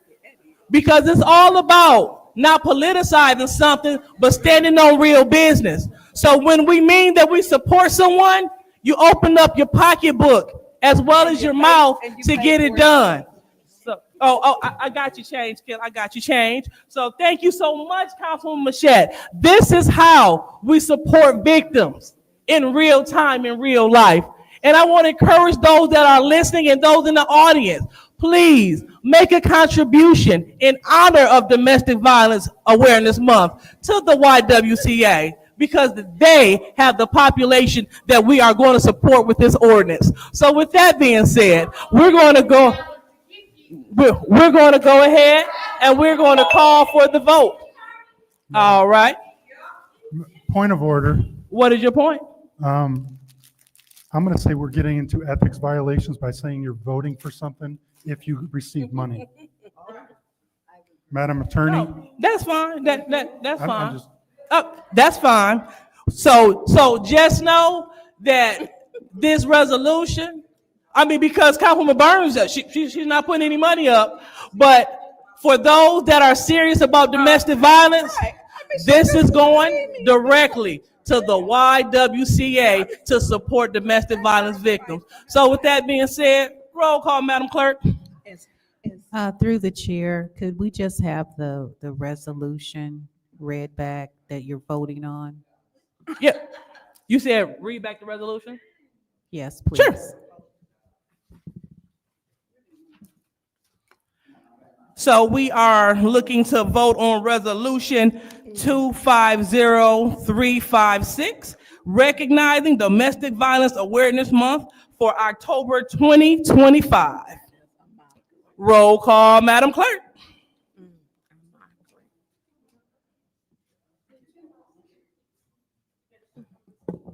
Ms. Winfrey Carter? Yes. Ms. Burns? Yes. Ms. Mashat? Yes. Mr. Pfeiffer? Yes. Mr. Jarrett? Yes. Mr. Alamin? Ms. Dr. Yes. Lewis? Ms. Johnson? Yes. Ms. Priestley? No. The vote is 8 yes, 1 no. The vote is 8 yes, 1 no. That resolution passes, and we have a motion to adjourn in the 7th Ward, supported by the Councilman in the 4th Ward. Roll call, Madam Clerk. Ms. Burns? Yes. Ms. Mashat? Yes. Mr. Pfeiffer? Yes. Mr. Jarrett? Mr. Alamin? Dr. Lewis? Yes. Ms. Johnson? Yes. Ms. Priestley? Yes. Ms. Winfrey Carter? Yes. The vote is 9 yes, 0 no. The vote is 9 yes, 0 no. The time is now 8:24, and this city council meeting is now adjourned. You all have a great evening, and much support to the YWCA of Greater Flint. Man, this Liddell lost her damn mind. Man, these people is crazy. I can't believe it. Don't even see Candace ran over there, gave her $50 up. These are some of the foolish people I've seen in my life. Mark Hudson said, you on point with this one. I really do agree with drug testing now. I agree with drug testing. Hey, listen. I agree with drug testing.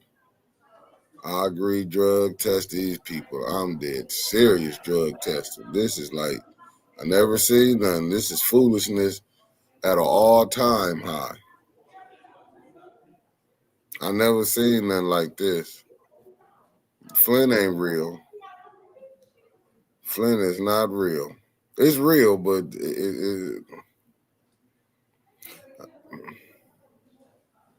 I'm not even finna stress myself out about this.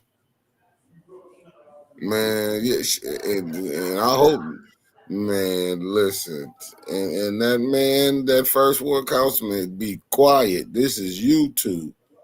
You gonna mess around? They gonna play this right back. Mm, mm, mm, mm. Mm, mm, mm, mm, mm. Mm. I guess, yeah, they took council law. Diabolical. We in trouble, family. How you doing, Lanita? We in trouble. We in trouble. We hit. They bribed for a vote. You can come back and say they paid for a vote. Oh, it is birthday, baby. Send that to me. Send it to my messenger. Send that to me.